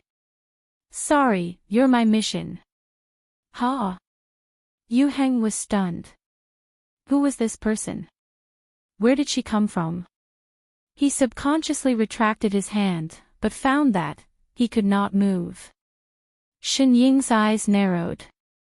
"So, can we begin?" "Begin, what?" Before he could react, he suddenly felt a huge wave of energy surging towards him. His heart sank. He raised his hand and used all his strength to strike the other party's face. Shining reflexively let go of his hand and placed it in front of her. Yu Heng's palm landed on Shen Ying's arm. Yu Heng had used all his strength in that attack. Even the strongest manager would be crippled if not dead. However, Shining did not move at all. Yu Heng was sent flying. The recoil from the palm strike caused Yu Heng to stumble backward by more than 100 feet. On the other side, there was a loud smack. Shen Ying's hand made an awkward sound, as if she was swatting a mosquito. Yu Heng, Shining, Yu Heng was shocked. He looked at the person in front of him in disbelief. She had actually blocked his attack. Who exactly are you? That was a good question, but she didn't know how to answer it either. So, she asked back, why do all of you, as villains, like to ask the same question? Yu Heng's face darkened. Instantly, his embarrassment turned into anger. I don't care who you are. Don't even think about leaving here alive today. His expression darkened. His entire aura changed. The frightening aura around him suddenly became 10 times stronger. As if knowing that the other party was not easy to deal with, he used all his strength. She had blocked his attack at such a close distance just now without a scratch. This proved that she was only good at close combat. As long as he kept his distance, the other party might not be his match. Is that so? Suddenly, the other party's voice rang in his ear. The person who was more than 100 feet away just now was directly behind him. He did not even see the other party's figure clearly. In the next moment, an air pierced through the air. He felt a sharp pain in his back. There was also a faint sound of something breaking. His entire body was like a cannonball that had been released. He flew straight toward the water, creating a huge wave that swept out in all directions. At the same time, the few managers who were fighting with Lone Moon, Fang Qi, and Fang Qi were also swept up. Lone Moon, Qin, Fang, weren't they a little unnecessary? Master. Yi Qin kept the sword and retreated. Lone Moon and Fang flew toward Shining. Shining, are you all right? Fang asked worriedly. Shining hesitated. As if only just noticing her, she waved a hand in greeting. Hey, pear girl. Fang froze. Was that pear the only thing she remembered? The huge wave finally stopped. Yu Heng, who had been sent flying, finally stood up shakily. However, he was the only one standing up. The managers who had been hit by the wave could no longer get up. Yu Heng was also seriously injured. The punch on his back was secondary. All the energy in his body seemed to have been scattered. He could not gather it at all. Even standing up was a little difficult for him. He was shocked. His eyes were filled with hatred and caution as he stared at the person in front of him. He never thought that the other party would have such terrifying power. He could not withstand just one blow. Who was this person? This was not the power of a manager at all. Could it be? He seemed to have thought of something. His face paled instantly. His eyes widened and he looked at Shining in disbelief. You are a monitor. What? The four of them were stunned. What was this? Yu Heng thought that they had admitted it. His gaze became even more vicious. Even his originally pleasing face became slightly twisted. I never thought that there would really be a monitor. The fear on his face deepened. Suddenly, he gritted his teeth as if he had made up his mind about something. If that's the case, I can only give it my all. I want to see if you, the monitor, are really as the rumors say. His expression changed. The aura on his body became thicker and thicker. Even the surrounding waters seemed to be stimulated by something and started to boil. Lone Moon was stunned. He suddenly had a bad feeling.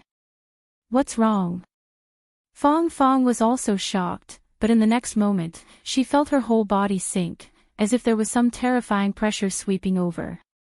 Her legs trembled, she felt her blood and qi churning, and instantly had the illusion that she was about to be crushed. Shining, who was still at the side, pulled her along. Some kind of gentle energy covered over. Only then did her whole body relax, and she stood up straight. Turning around, she saw that Lone Moon and Yi Qing were also looking very serious. Suddenly, the ground beneath Yu Heng's feet seemed to have been dyed black. A large patch of black began to spread. The water that had originally seemed to contain the blue sky now looked like it had been dyed with black ink. It spread across the entire body of water. In an instant, it was about to reach their feet. Lone Moon's heart sank. He subconsciously turned around and was instantly shocked. The managers who were locked up have disappeared. Shining.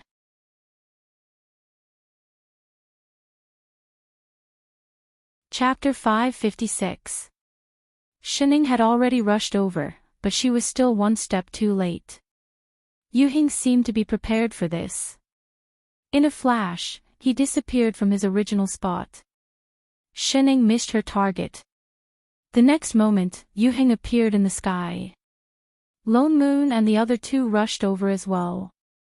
Lone Moon looked around and realized that the managers who were lying on the ground had all disappeared.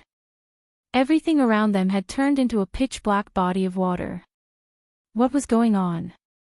What was Yu Heng trying to do? Those managers, are you looking for them?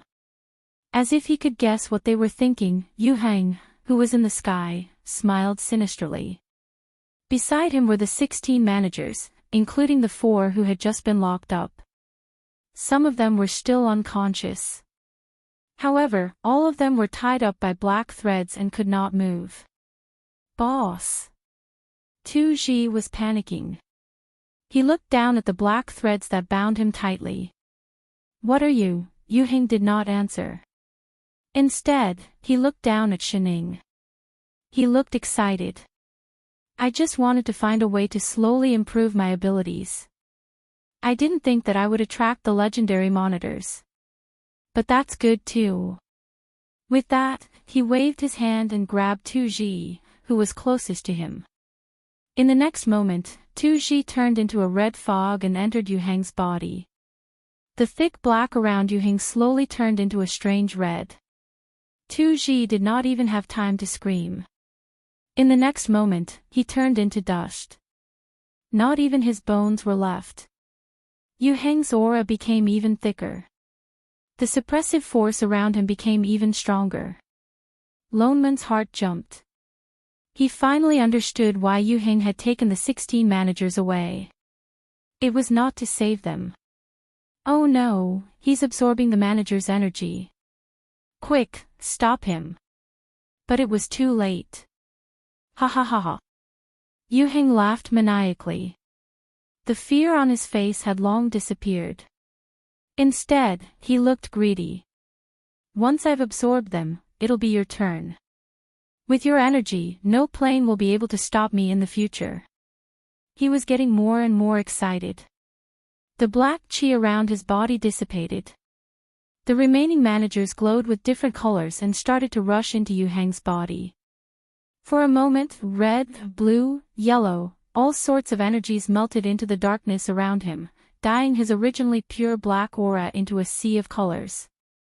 At the same time, the suppressive force around them became heavier. They could even feel that the layer of energy that Shining used to protect them was being shaken, as if it was going to break at any time. They could not even rush out to stop it. F***CK. Lone Moon cursed under his breath. Those managers were Yu Heng's subordinates after all. Yu Heng actually absorbed their energy without hesitation. It looked like this so-called Big Tao organization had always been a cover for them to invade other planes. They were just using other managers to increase their own power. But looking at how he had fused the energy of more than 10 managers, there might be more than before. He and Chef were not afraid of facing 16 people directly. But if it was now, none of them would be able to fight Yu Heng. Shining was the only exception. But no matter how powerful Shining was, she was only slightly stronger than a manager. Could she really defeat her opponent? He turned around worriedly. Shen. He saw that Shining was still as lazy as before. No, she was even lazier than before. It was as if she did not see what was happening in the sky. She even took out a fruit and continued to chew on it. When she heard him speak, she tilted her head and replied, "Huh?" Loneman's mouth twitched. Was this the time to eat fruit? Ha ha ha ha. Yu-heng had already absorbed all the energy of the managers. He looked at them as if they were dead. It's your turn. Lone Moon panicked. Quick, think about what we should do. With that, he and I Ching subconsciously stood in front of Shining. I'm thinking. Shining answered as she chewed on her fruit. I only have one question that I can't figure out. What question? Do you think? She suddenly pointed at the man who was flying towards them with a sinister smile. He just ate so many things. Won't he have diarrhea? Ha! What kind of question was that? Gulp, suddenly, a strange sound came from the sky. Yu-heng, who was attacking them, stopped in his tracks. His face paled and he suddenly bent over and hugged his stomach, revealing a pained expression. Lone Moon, Ching, Fong, the situation was extremely awkward. See, didn't I say he would have diarrhea? Shining replied. How could that be? How could this be? Yu-heng seemed to be in so much pain that he fell from the sky with a loud thud. He hugged his stomach and rolled on the ground. The arrogant expression on his face was now one of agony. The few of them took a closer look and saw that Yu-heng's body seemed to be splitting apart. Suddenly, cracks appeared all over his body. In the middle of those cracks, the various types of energy that Yu-heng had absorbed earlier were desperately trying to escape. It was as if they were trying to break free from his control. Yu-heng, on the other hand, looked like he was in disbelief. His eyes were filled with madness. Impossible. I was able to absorb those types of energy earlier. How could there be a backlash? That's impossible. He suddenly thought of something and turned to glare at Shining. It's you. What did you do? Shining paused. You're having diarrhea and you're blaming me. I didn't do anything. She walked a few steps closer and scanned him from head to toe. You look like you have nothing better to do.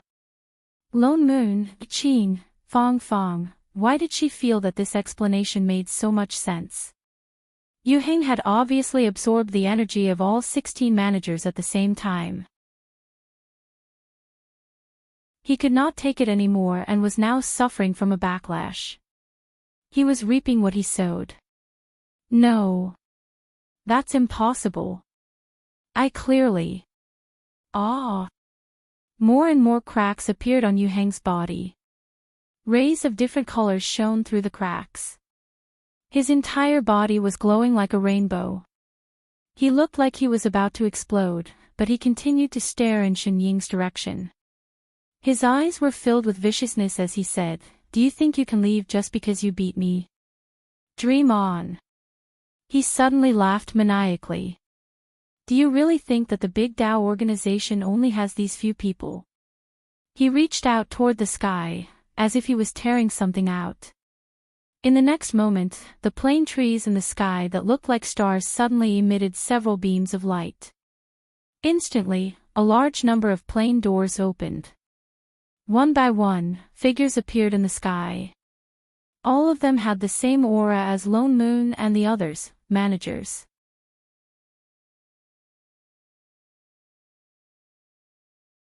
Chapter 557. Lone Moon's heart tightened. Holy shit, he actually called so many managers over. More and more plane doors appeared in the sky. In a short while, the entire sky was filled with people. There were at least 100 of them. Ha ha ha ha. Yu-heng laughed even more wildly. None of you can escape. All of you have to die. Are you sure? Shining interrupted him, her expression darkening. Suddenly, an energy that was completely different from that of a manager swept across the entire water realm. The managers who had just appeared felt their bodies sink. In the next moment, they fell from the sky like dumplings. They were pressed into the water, unable to move. All the energy in their bodies dissipated. They could not gather any energy at all. Boundless fear enveloped the entire space. This power came suddenly, but it was so strong that it was beyond imagination. Everyone did not even have time to react before they were already on the ground. They did not even have the slightest intention to resist. Even Lone Moon and the other two people subconsciously swayed, and instantly had the urge to kneel down. Yu Heng's eyes widened in disbelief. What, exactly are you? In the next moment, he could not take it anymore. His entire body exploded. All sorts of lights shot out from his body and then disappeared. The entire water realm returned to normal. Only the dumplings were left on the ground. The dumplings, who were they? Where were they? What just happened? Lone Moon did a head count and found that there were a total of 106 dumplings, 106 managers in the Big Tao organization. Including Yu Heng and the 16 who had been sucked dry, there were a total of 123 people. Team 123 was rather neat. As for how to deal with these managers, they did not make things difficult for them. According to them, most of them had actually been forced to join the Big Tao organization by Yu Heng. Their reason was similar to before. Rather than being targeted and destroyed, they might as well pretend to be obedient. After joining, they then realized that their planes had been locked in the starry sky of this water realm. Every move they made was under Yu Heng's surveillance. This was also the reason why Yu Heng had been able to drag all of them here so quickly even before his death. And those 16 people were obviously Yu Heng's trusted subordinates. They were in charge of all the planes' recruitment. They had always been absorbing new planes, but for some reason, these managers would often miss 1 or 2 planes. They knew that there was a problem, but they did not dare to resist. After all, Yu Heng was stronger than all of them. His 16 trusted subordinates were all extraordinary as well. In addition, the plane was being restrained. Even if they dared to join forces, they were no match for him, so they could only stay. Hence, after Yu Heng's death, these people did not even talk about avenging him. They were so excited that they almost set off firecrackers to celebrate. It could be said that he was very happy to accept his defeat. Although there were a few who didn't look too good, they were managers after all, and they represented a plane. If something were to happen to them, their plane would not be any better off. Lone Moon discussed it with Chef and decided not to do anything to them. As for the managers who disappeared, these people did not know, but Lone Moon and the others did. Without a doubt, Yu Heng and the others must have absorbed all their energy and disappeared. At the end of the day, this Big Tao organization was created by Yu Heng and the others to improve their abilities. If they did not come, these managers would have died in their hands sooner or later. Boss. A man in white looked in Shen Ying's direction and weakly raised his hand. We really do not want to stay in this Big Tao organization anymore. But our plane has always been locked near this part of the universe. Since you are so powerful, can you help us separate? As soon as he said this, the eyes of the other 100 or so managers who were kneeling on the ground lit up, and they raised their heads with sparkling eyes. Lone Moon thought about it. That's true. So many plane trees were transplanted here, and they could not leave. Of course it was not a good thing. First of all, it was not conducive to the development of the plane. Planes would often collide with each other, and there would naturally be more plane storms and gaps. Moreover, with so many managers gathered together, who knew when a terrorist organization would be formed? Hence, he turned to the person beside him and asked, Shening, do you have a way to separate them? He suddenly remembered when she helped Pair Z previously. You should be able to see what's locking them, right? I can see it. Shining nodded. Then help them. Separate them. Go back to where you came from, don't squeeze together. The eyes of the dumplings lit up even more. They looked at Shining expectantly. Shining raised her head to take a look. Her body slumped down lazily. So troublesome. Let's have extra food today. Yes, Father Nyo, no problem, Father Nyo. Shining stood up immediately and said seriously, but it is indeed quite troublesome to separate them one by one. Lonman's expression darkened. But before he lost his temper, she quickly added, why don't we do it together? Together? What together? Everyone was stunned. Before they could react, they saw Shining suddenly take a few steps back. She threw away the fruit core in her hand and suddenly clenched her fist. She punched the water under her feet. Following that, there was a dull sound. Everyone felt a layer of waves sweep over them. In the next moment, they heard a series of cracking sounds. The sound became louder and clearer. They saw that on the originally calm water surface, white cracks suddenly appeared. In an instant, they covered the entire water surface like a pearl net. The entire water surface broke apart like a broken mirror.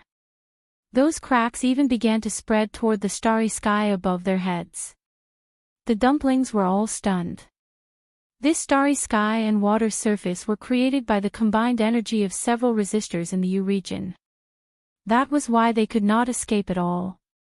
Compared to breaking away from a plane, it was obviously more difficult to destroy this place. But she just did it with one punch. Were they blind? But in the next moment, the dumplings were not in the mood to think about this problem. Because they felt a long-lost feeling. The feeling of freedom. My plane lock is gone. Me too. We finally don't have to be locked here. That's great. Is this a miracle? My plane can actually really leave this starry sky. Free, we're finally free. The dumplings were more excited than the last. Some even jumped up directly. Their faces were full of joy, as if they had been given a new life.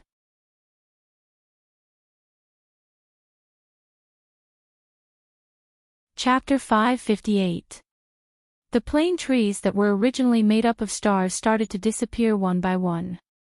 As the cracks in the sky spread to the entire horizon, not a single tree was left. All that was left was a pitch-black, broken starry sky that was full of cracks.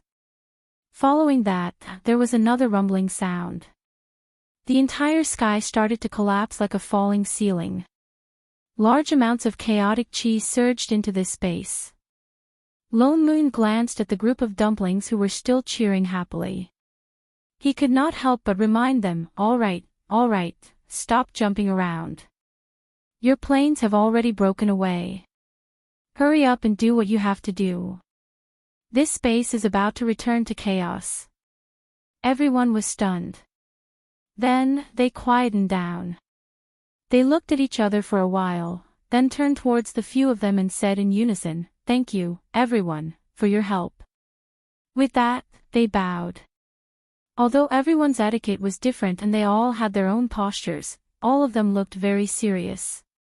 Shining nodded. You should be thanking us. Dumplings, all right, hurry up and return to your planes. Only then did everyone open their planar gates and disappear one by one. Lone Moon looked up at the almost completely collapsed space. He hurriedly opened his plane gate and waved to the few of them. Let's go, we're going back too. The few of them then followed him back. The Divine Realm. This trip to the Big Tao organization was originally just to travel around and learn from other planes. They did not expect to get involved in such a mess. They had to admit that it was tiring. That's right. Lone Moon suddenly thought of something. Yu Heng and the others are already dead. What will happen to the planes they were originally managing? A plane without a manager would probably be very miserable. Just like the god fiend from before, and Hong Mang and the others. Shining stuffed a piece of pastry into her mouth. After a while, she answered, their world's consciousness will choose a new manager. Although this might be a long process, it was their own doing. Lone Moon sighed. Yu Heng and the others died for nothing. Although the millions of living beings in their world were very innocent. But when he attacked other planes previously, he did not think about the living beings in other planes. It could only be said that their plane had chosen such a manager, so they had to bear the consequences. Lone Moon thought of something and turned to look at Shining. As a manager, I don't have to take such a big risk every time, do I? Invading from time to time. For the umpteenth time, he regretted taking this position. Shining stiffened and immediately smiled. How can that be? Father Nyo. Are there still a lot of good people? Good person. Lone Moon's face darkened. He turned to point at Pear beside him and said, a good person like her. The kind that played a trick on people and then stabbed them in the back. Fong Fong's hand that was holding the teacup stiffened. Wasn't she already Yi Fong's teammate? Speaking of which, why did you follow us back? Lone Moon scanned her from head to toe and his anger flared up. Don't you still have to nurture that small plane of yours? Are you here to join in the meal? Did they think his meal was free? Actually. Fong Fong smiled embarrassedly and put down the tea in her hand before saying, I have a presumptuous request. I don't know if I should say it. You don't have to say it. Lone Moon interrupted. So his character was so harsh. But thinking of her own matters, she still braced herself and said, I also know that it was my fault for scheming against you guys previously, but I've changed. From now on, the three of you are my friends. Ha ha. Who wants friends like you? Really, I'm especially grateful to you guys for helping me completely break free from the Big Tao organization. She sighed and said with a solemn expression, if not for your help, I and my plane might have completely disappeared. So. Lone Moon's eyes narrowed. You're biting the hand that feeds you and pestering us. Can't you speak properly? Fellow Taoist Lone Moon, you must be joking. I can't repay such a great favor. She turned to look at Shining, her eyes seemed to be filled with stars instantly. I've thought about it, I intend to move my plane to your place, what do you guys think? With that said, she turned her hand and instantly a white sapling that looked like a bean sprout appeared in her hand. Where do you think is suitable for me to plant it? Why don't we do it beside those two plane trees? Get lost. Humph. I've seen too many fangirls like you. Fong Fong, Shining, Father Nyo, do you know that you'll be alone for life like this? Fong Fong did not stay in the divine realm for long. After all, although her plane had broken free from the lock, it was still very weak, not even as good as Primordial Meng's plane. So she did not have much time and often stayed in other planes. Lone Moon did not agree, she moved the plane near them, but not too far away. She returned in the time it took to drink a cup of tea, of course she didn't stay for a meal. Lone Moon went back to Primordial Meng to take a look and found out miraculously that Rabbit's brainwashing skills had improved again. He did not know what it had taught them, those divine beings were more respectful to Rabbit than to him, they were extremely well-behaved and obedient, completely different from before, when they would shout and kill at the slightest disagreement. Every word and action faintly had the demeanor of an aristocratic family. Lone Moon expressed high praise for Rabbit's work. It was a good rabbit, not at all inferior to the previous one. As for Fatty's side, the situation was also not bad, those three disciples were already close to forming their nascent souls, Mushroom had also woken up. Her missing soul was not so easy to recuperate, the best way was to enter samsara. But once she entered samsara, the past would be forgotten. By then mushroom would no longer be mushroom, she herself was also unwilling. Fortunately, Fatty had been nourishing her with immortal herbs and spirit pills all these years. Her body was also very good. In addition, Fatty asked Rabbit for guidance on many demon cultivation methods. Under Fatty's supervision, mushroom even rose by 2 levels. Now she was already a 7th level mushroom. This matter with mushroom made Lone Moon realize a problem. Previously, he had always been concerned about the human race, and forgot about the demon and beast races. When the plane first opened, all the races were actually at the starting point. The human race was naturally weak, so they needed cultivation methods, but it did not mean that other races did not need it. Moreover, the human and demon races were both in the mortal realm. Although they were separated from each other previously, it was not insurmountable, conflict was inevitable. The human race had been constantly improving, but the demon race was still at the starting point. In the future, it was not impossible for the demon race to be wiped out. That would be too much of a pity. After all, there were still many good demons like Rabbit. Moreover, the plane also had to maintain the diversity of races. So he instructed Fatty to also put the demon race's cultivation inheritance on the agenda.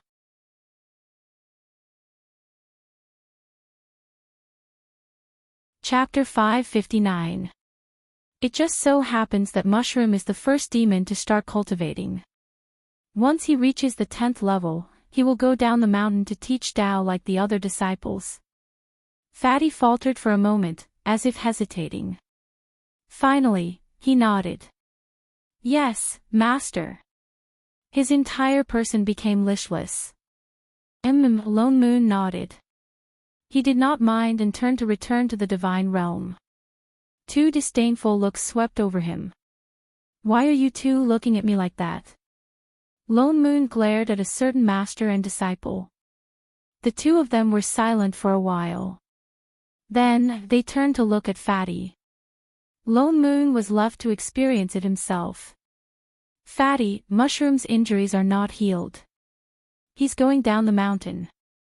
You should go with him. Master is right. We'll come back together after teaching. Yes. I got it. Fatty's eyes lit up. His entire body became round. Why does he want to go with mushroom? Lone Moon faltered. He said subconsciously, he's not. Woo woo woo. Before he could finish, Shining and Yi Qing covered his mouth. Go back, go back. Goodbye Fatty. With that said, they dragged him all the way back to the divine realm. Shit. What are you 2 doing? Rebellion, you little rascal. Father no. Shining said in a rare serious manner. You will be destined to be alone for life. Do you know that? Get lost. Lone Moon rolled his eyes at her. Why are you cursing me? What's more, this and Fatty. He stopped mid-sentence. He seemed to understand something. His eyes widened. Holy shit. Fatty and mushroom. It can't be. Otherwise, why would Fatty be so enthusiastic about teaching mushroom cultivation? Yi Qing added. Lone Moon paused. Only then did he realize that seemed to be the case. He then said with a look of disbelief, this mushroom has too strong a taste. It actually likes Fatty. Is there something wrong with this logic? Just how much do you dislike being fat, eh? Wait. Lone Moon was shocked. Then what about Rabbit? Yi Qing, Shining, why did they feel like there was a train passing by, and it was a one-way train? Come to think of it. Lone Moon did not have the slightest self-consciousness at all. He scanned the master and disciple pair from head to toe. How did the 2 of you figure it out? Forget about Shining. She often went crazy anyway. Chef, who had never been enlightened for 10,000 years, could actually see through it. The two of them looked at each other and replied in unison, "We have experience." Lone Moon, go to hell with your dog food. What's wrong with being single? Did a single dog offend you? As they spoke, a beep came from Shen Ying's direction. The wristband on her wrist suddenly lit up with a red light. She waved her hand, and a light screen popped out, flashing the symbol of an envelope. "What's this?" Lone Moon asked. "A friend," she replied. I Ching and Lone Moon were stunned. Shen actually had friends that they didn't know. She reached out and tapped on the symbol. The symbol flickered, and in the next moment, an unfamiliar male voice rang out. "Little Ing, I've never heard of the matter that you're talking about. I've asked a few acquaintances for you, but they're not clear about the situation either. If not, you can go to the association to do some research, otherwise." There was a hint of a smile in the voice. "You can only ask your sister. Don't worry, I'll help you put in a good word." In the next moment, the voice was cut off, but the familiarity in the voice was obvious, as if it was really a friend that they hadn't met for a long time. "Master, this is..." I Ching couldn't help but speak. For some reason, a faint panic rose in his heart. This person who spoke, is he from another plane? Lone Moon also asked. "What are you looking for him to investigate?" "Nothing much." Shen turned off the light screen and continued to slump back on the chair. Then she answered, "That person last time, didn't he mention something about a monitor? I was curious, so I asked around." The two of them then recalled that Yu Heng from the Big Dao organization had indeed said that Shen was some sort of monitor. At that time, they were busy fighting and didn't pay much attention. Now that they thought about it, he seemed to be extremely fearful of it. Lone Moon suddenly recalled that a while ago, Shen said that after she went into hibernation, there were some changes in her body that even she herself didn't know about. Could it be related to this? His heart sank, and he instantly became a little nervous. It's a pity that no one has heard of it.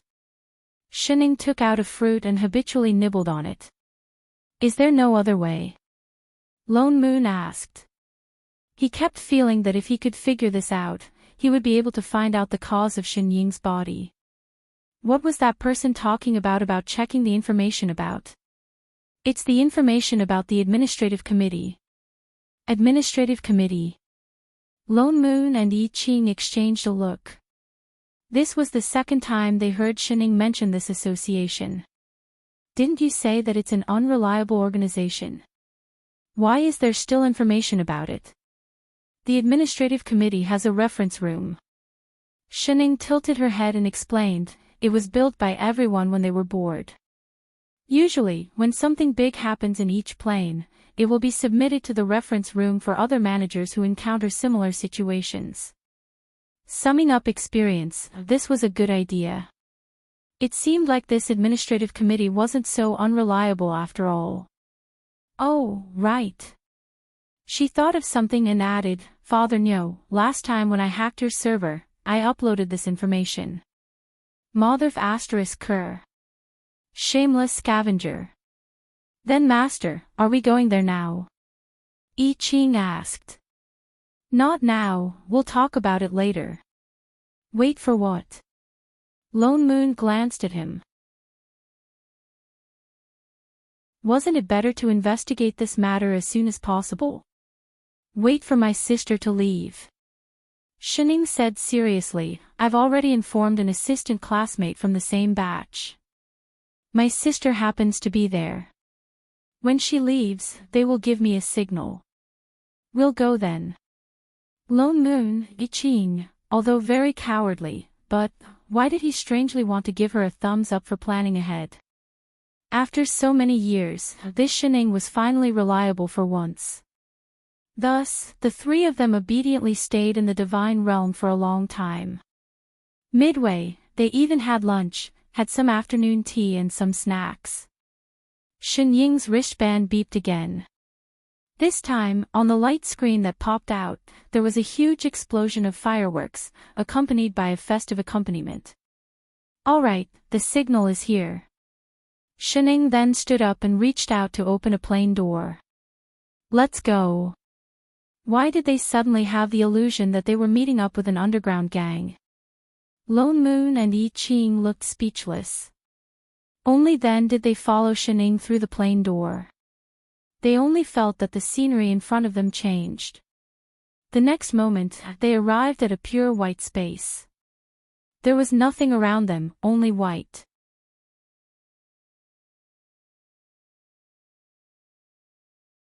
Chapter 560. This is the administrative committee. Lone Moon was stunned. This is the transfer station. Shining pointed to the right and said, "It's after that door." The two of them turned around and realized that there was a huge door on their right. It was erected there. They could not tell what material it was made of. It was snow white all over, almost blending into this pure white space. If not for Shen Ying's reminder, they would not have noticed it. And there were many strange pictures carved on the door. Upon closer inspection, those pictures were actually alive, still moving continuously. Let's go, we'll be there when we push the door open. Shining walked forward quickly, familiar with the place. Lone Moon and Yi Qing followed suit and looked up at the strange door. They could not help but sigh in admiration. Just standing in front of the door, they could feel a sense of solemnity. The administrative committee must not be any worse. They could not help but deny what Shining said previously. No matter what, it was a formal organization where managers gathered. It should not be that bad. Shining reached out and pushed lightly. It looked like a very heavy door, but it opened directly. He did not know if it was because the previous Big Dao organization gave him too much of an impression. Coming to a formal organization this time, Lone Moon could not help but be a little excited. He could not help but take a deep breath and walked in. The next moment, the scenery in front of them changed again. They instantly appeared in a large hall. At the same time, they heard an unfamiliar high-pitched voice. 2. 1. You're all in the same color. Hurry, give me money, give me money. Ha ha ha ha. There was a square table in the hall. More than 10 people sat around it. 4 of them were touching the many square objects on the table left and right. Everyone was exceptionally free and unrestrained, not sticking to a single pattern. Some were scratching their feet, some were eating melon seeds, some were eating melon seeds at the side. The ground was already covered with a thick layer of fruit shells. Yi Qing, Lone Moon, sorry to disturb. They went the wrong way. What the hell? Don't tell me these people are all managers, it's too disillusioned. Little Ing, why are you here? A certain someone who was eating melon turned around, a trace of surprise in his eyes. The rest of them also turned around and greeted in surprise. Yo, Little Ing, long time no see. You haven't come back to see us for a long time after graduation. Oh, right, your sister just left. I know. Shining pursed her lips. That was why she was here. Why are you still so afraid of your sister? Thinking of something, he pointed at the mahjong table and said, Do you want to play a few rounds? You can have my seat. Before Shining could answer, a girl who was munching on melon seeds raised her hand and smacked the back of his head. Do you want to die? Play mahjong with Little Ing. Be careful, if Little Jing finds out, she'll beat you to death. It can't be. The man scratching his feet scratched his head. How old is Little Ing? Why is she still so strict? The man immediately shivered. He couldn't afford to offend him. I'm not playing anymore. Shining shook her head and reached out. Give me some melon seeds. All right. The woman who had just patted the man's foot snapped her fingers. Suddenly, an unopened bag of spiced melon seeds appeared in her hand. She raised her hand and handed it over. Shining naturally took it and thanked her. The woman turned to look at the two people beside her. It was as if she had just noticed them. Who are these two unfamiliar faces? Your little lovers. That's half right. Shining opened the melon seeds and introduced them. Chef, Father Nyo. The woman was shocked. You sisters have a father. She hadn't heard Shinjing mention this before. We just got to know each other not too long ago. Got to know each other. Shinjing didn't break your legs. You're awesome. She even dared to call him father. I Ching, Lone Moon, oh, right, I heard from your sister that you're a manager now. Why did you suddenly come back this time? The woman continued asking. I encountered something. I'm here to check some information. Oh, then go to the information room to check. The woman nodded and pointed to the room on the right. She suddenly thought of something and narrowed her eyes. She looked at Shining warmly and said, oh, Mila happens to be inside too. With that said, she pushed Shining deliberately. I know. Shining tilted her head. I asked him to come. I see. The other gave her an even more meaningful look. All right, I won't hold you young people up any longer. Hurry up if you want to check. With that said, she stood up and directly dragged Shining to the room on the right. Lone Moon and I Ching were just about to follow, but were pulled back by the woman from each side. Why are you two following? Come back, come back. You're newcomers, right? The old rule of our administrative committee is that newcomers go to the table and play 3 rounds first. Don't you agree? With that said, she winked at the people who were circling in front. Everyone was stunned. They looked at the room and reacted instantly. They all nodded in agreement. Yes. Play 3 rounds first. With that said, they pressed the 2 of them onto the table. Lone Moon didn't mind. Only I Ching looked worried. He looked back at the room on the right from time to time, feeling an ominous premonition. Perhaps it was because of the newcomers, these 10-over-old foxes of the administrative committee seemed especially excited. All of them looked like they were determined to do it. They didn't care if there were people who didn't understand the rules at all. At the beginning, everyone looked like they wanted to kill them all. But slowly, they realized that things seemed to be different from what they thought. They were clearly 2 newcomers. One of them didn't understand the rules at all. But after playing 2 rounds, it was as if they had opened up the conception and governing vessels. They were able to make a lot of noise. Lone Moon was good at playing mahjong. After all, he was a person who had been a CEO for a few years. It was said that business was either done on the gambling table or through negotiations on the mahjong table. He was a person who had a deep understanding of mahjong. Naturally, he was very good at it. As for Chef, other than losing a few rounds at the beginning because he didn't know the rules, he never lost again. The entire mahjong table seemed to be under them. Either Chef won, or Lone Moon won. The other 2 instantly turned into professional gunners. They only cared about shooting. Sometimes, they even fired 1 shot in a row. You walk over and let me do it. I don't believe it.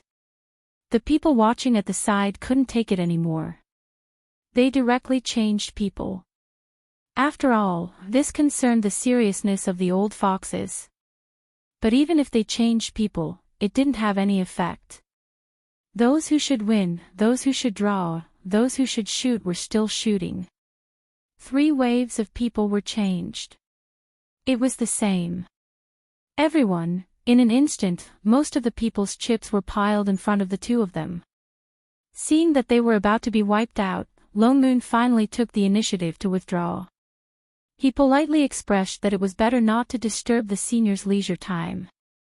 They had already played a few rounds.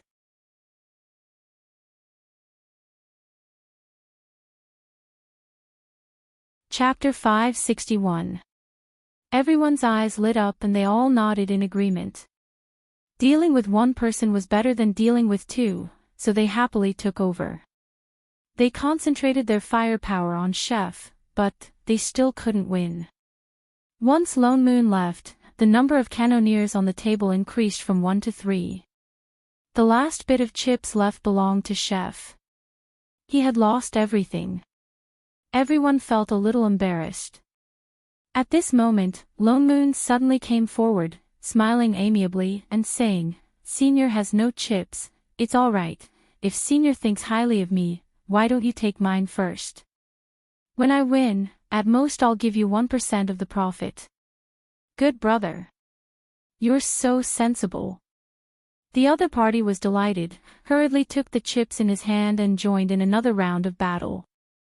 And it was getting more and more intense, only this time it wasn't against Chef, but each had their own wins and losses. This gave them even more confidence, and they played even more energetically.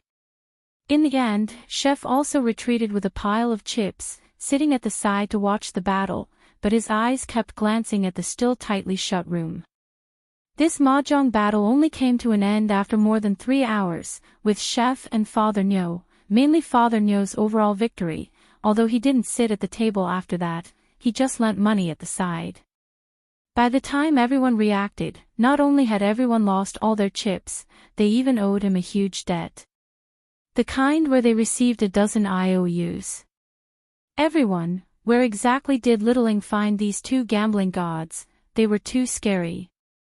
Just as the few of them were still thinking about how much they owed Lone Moon, the door of the reference room finally creaked open, and Shining walked out. "Master." I Ching was delighted, directly stood up and walked quickly to greet her. Yet another figure followed closely from the reference room, dressed in a completely different outfit from them, neat short hair, a hint of a smile on his handsome face, and faintly looking at Shining with some affection. I Ching stopped in his tracks. "There isn't even a reference room, looks like you can't escape." Milu smiled and teased. "Does it have anything to do with you?" Shining glanced at him. "Don't say that, after all I'm the only one who can speak to your sister." "Forget it, we'll talk about it later." Shin Ying's expression darkened. "Thanks for this. Don't mention it. Your problem is my problem." Moss, I Ching took a deep breath and continued walking forward. He did not know why, but he felt a little flustered. He clenched his fists and asked, "Did you find out?" "No." Shining replied, frowning. "Then, let's think of another way." I Ching took another step forward, subconsciously reaching out to hold her hand. Shining was stunned, but she quickly shrank back and avoided his touch. She shrank back a little quickly and even turned her body slightly, as if she couldn't wait to disassociate herself from him. Chef, who had grabbed nothing, was stunned. His face instantly turned pale. This was the first time his master had avoided him. For a moment, he felt as if something sour and bitter was surging up. Inexplicably, he felt somewhat sad. Lone Moon, who was still sitting on the bench, glanced at the unfamiliar man who was smiling warmly and talking to Shining, then looked at Chef, his eyes narrowed, and turned to the person beside him. "Brother, who is that?" "What?" That person was stunned for a moment. His gaze shifted away from the card table for a moment and he looked up. "Oh, that's Milo. He's a plain assistant, he often comes here to play." "Is he very close to Shining?" Of course, when Littling was in school, she came to the administrative committee with him and studied together for a period of time. They can be considered classmates. Other than classmates, there's no other relationship. That person was stunned. He turned back to look at him, then looked up at the two people over there, his eyes narrowing into a line. "Of course there is." He smiled with a somewhat sly expression. "Let me tell you, Milo is Little Ying's first love. There's such a thing. No wonder the manager who dragged Shining to the reference room previously had that kind of expression. Lone Moon was stunned. He looked at Chef, who had a desolate look on his face, and silently lit a candle. Is he your assistant? Mila glanced at Chef and sized him up curiously. Shining nodded. I heard from Sister Jing that you're already a manager, and you have 2 assistants. I didn't expect you to become a manager so quickly. Congratulations, little Ing. Shining glanced at him. What's so good about being a manager? Why not? Weren't you always trying very hard to catch up to your sister? Now you finally realize it. Shining did not reply. She paused for a while before saying, I'm tired, I'm going back. All right. The gentleness in his eyes deepened as he smiled even more tenderly. Look for me anytime in the future if you have any problems. If you want to ask your sister about this, you can also tell me in advance. I'll cover for you. Shining stiffened for a moment. After a while, she chuckled at him and said word by word, thank you. Ha ha ha. He smiled even more gently. With our relationship, what's there to stand on ceremony for? Shining then turned and walked away. After a few steps, she realized that there was no one beside her. Chef was standing in the same spot and did not follow. So she turned back and called again. Chef. I Ching was stunned. Then, as if awakened from a dream, he quickly caught up. Master. Let's go home. With that said, she turned back to look at the person holding a stack of notes in front of the table. Father Nyo. Coming. Lone Moon then stood up and smiled brightly at everyone at the table. Seniors, then we'll meet again. Everyone's mouth twitched. The man scratching feet at the side even directly said, let's not meet again. If they continued to lose, they would even lose their underwear. Oh yes, brother. He could not help but ask, what did you do before you became a manager? He was so good at playing mahjong and even knew how to take the opportunity to lend money. Nothing much. I just opened a small company. Oh, then, I accidentally became the richest man. The man scratching feet, everyone, they cursed in their hearts, not knowing if they should say it. Divine Realm. Master, the pastries are ready. Chef walked over and placed a plate of freshly made pastries on the table. Oh, Shining nodded. Just as she was about to say something, she realized that Chef had already turned back to the kitchen and picked up the spatula to stir-fry. However, his gaze was not on the pot. She did not know where he was looking, but he did not move for a long time. Shining tilted her head and turned to look at Lone Moon. Father Nyo, what's wrong with Chef? Lone Moon was stunned. He followed her gaze and looked. What do you mean what's wrong? Isn't it good? That chili stir-fried meat, he added salt 3 times. Lone Moon frowned. He took a closer look at the person in the kitchen. As if thinking of something, he asked, what's wrong with him? Don't you know? Should I know? Shouldn't you know? Are you a repeater?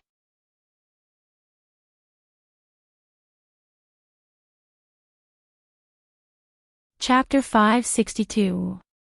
Oh yes, how's your information coming along? Lone Moon thought about it and changed the topic. I didn't find anything. Shining shook her head. She had searched through the entire administrative committee's information room, but there was no information about that monitor. It was as if that title was just Yu Heng's imagination. I helped you ask those managers who play mahjong.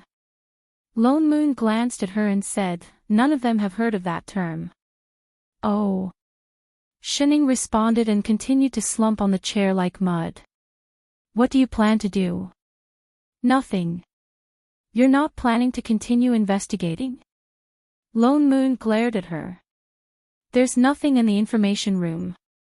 What if that person really made it up? You're just freaking lazy. Didn't you say that this might have something to do with the changes in your body?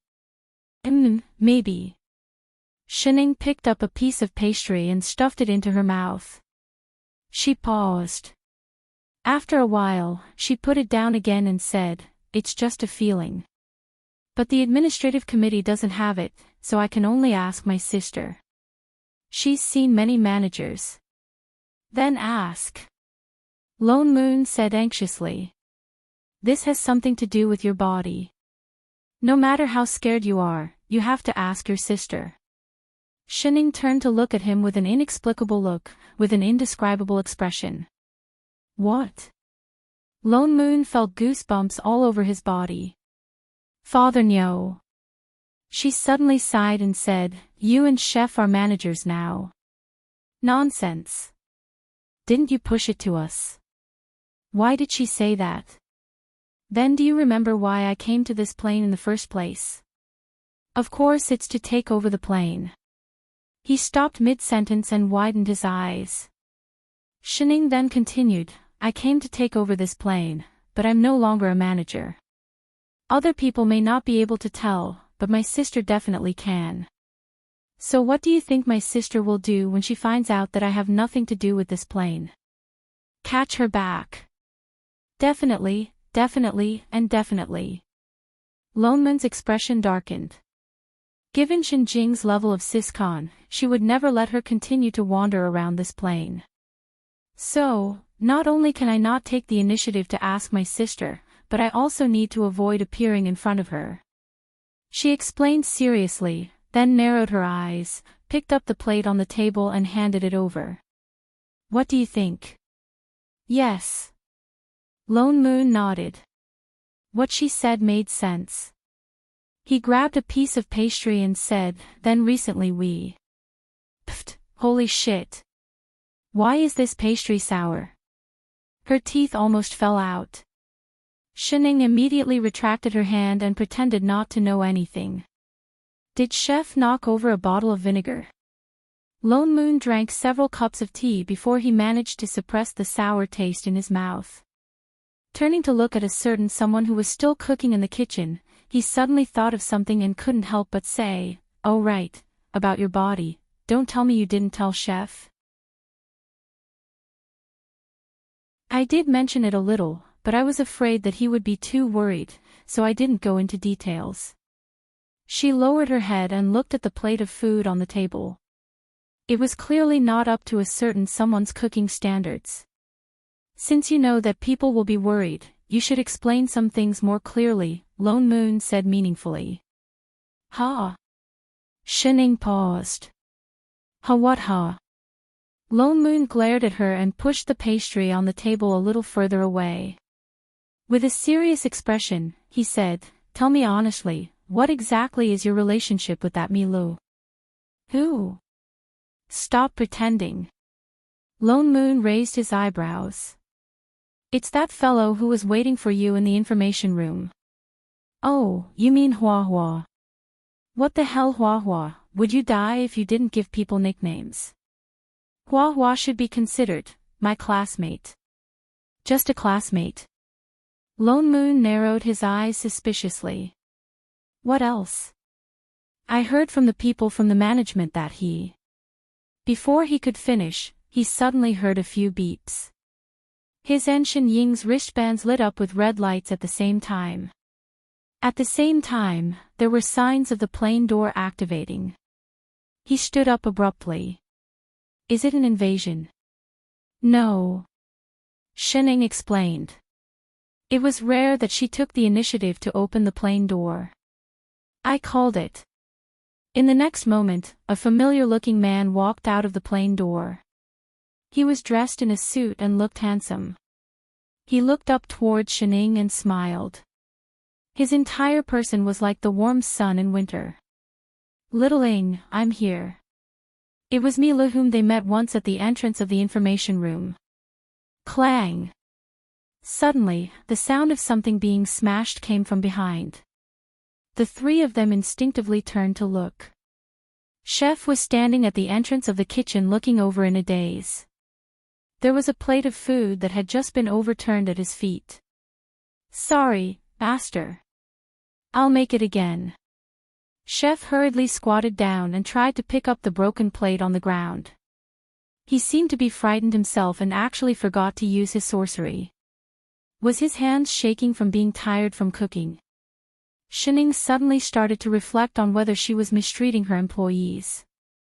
After thinking for a moment, she immediately waved her hand and said, "Don't cook today. Chef, come over too." Ching paused. His expression immediately darkened. But he still nodded obediently. "Yes, master. These two are your assistants." Milo looked curiously at Lone Moon and Ching.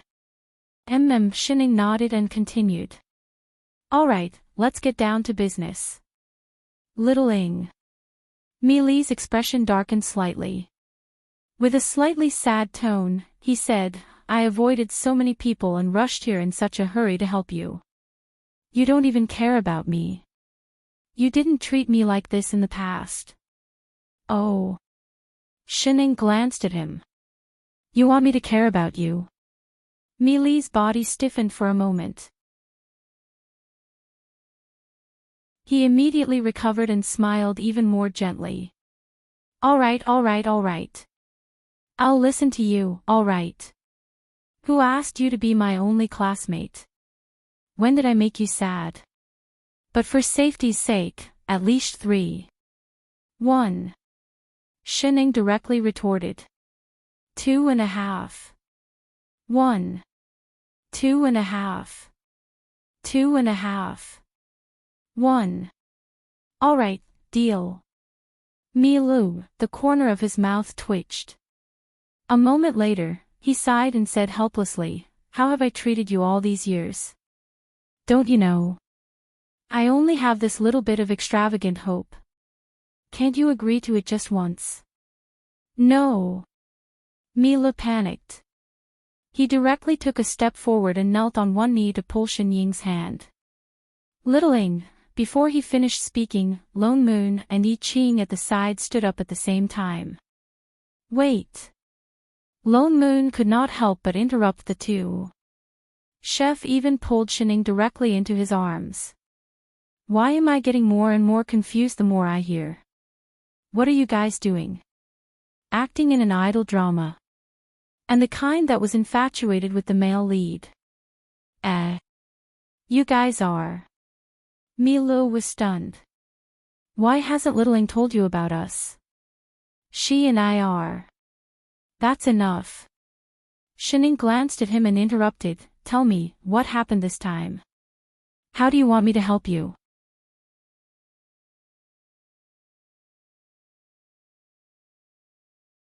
Chapter 563. I knew, Little Ing, you still care about me. Mila smiled like a sunflower instantly, becoming even more brilliant. He reached into his pocket and took out a square box and placed it on the table. In the next moment, a blue light lit up on it and a three-dimensional image appeared on the table. It was a huge colorful whirlpool that looked like a galaxy map. But it was even more chaotic and was changing at any time. Shining frowned. "The end of the void." "That's right."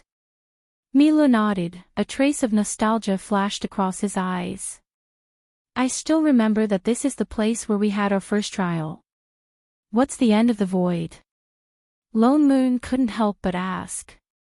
"It's the mixed plane in the void," Milo said. "Void? Wasn't there nothing in the void? Why was there still a plane? This place is different from the ordinary void." He smiled and explained.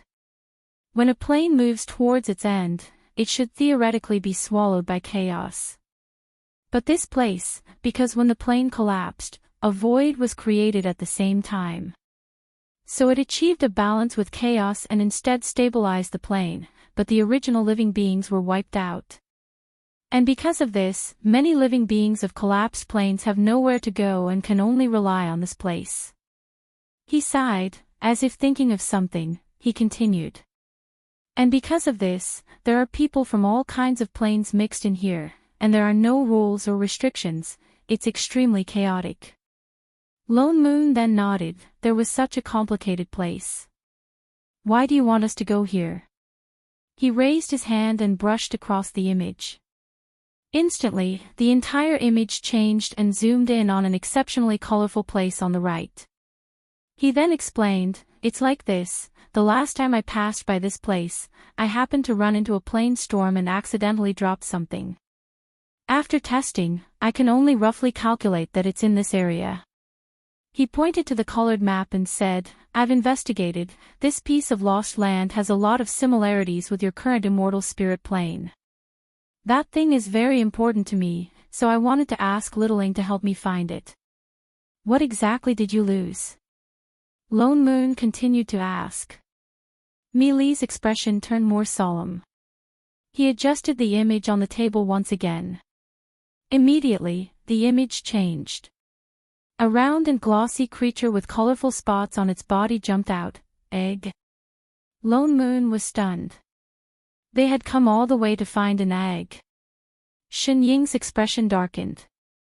"This is a spirit seed. Littling is still the smart one." Milo instantly smiled even more brightly. She could tell with one look. The corner of Shen Ying's mouth twitched. He could even throw away the spirit seed. "Why don't you throw yourself away?" "I was just careless." Mila chuckled. "It wasn't easy for our plane to nurture this spiritual seed. Without it, living beings wouldn't be able to be born. If it weren't for the fact that I've been really busy recently, I wouldn't have been willing to let Littling." "All right, I'll go." Shening interrupted him. "Then I'll leave it to Littling." The look in his eyes softened. He thought of something and added, "The void land is too dangerous. Littling, you must be careful. I will wait for you to come back." "All right, you can go now." Shening waved her hand. Meili's face was full of reluctance. "Are you chasing me away so soon? After all, we haven't seen each other for so long." "I've been thinking about you." Shening didn't answer. She just looked straight at him. After a while, she replied with an ambiguous, "Oh." The smile on Meili's face froze. He then stood up and put on a look of helplessness. All right, I'll go first." With that said, he then turned back to open the plane gate. Before he left, he didn't forget to say, "I'll miss you." Then he completely disappeared from the divine realm. Lone Moon looked in the direction where he disappeared. Then he turned back to look at Shening, who looked like she was deep in thought. Something's up.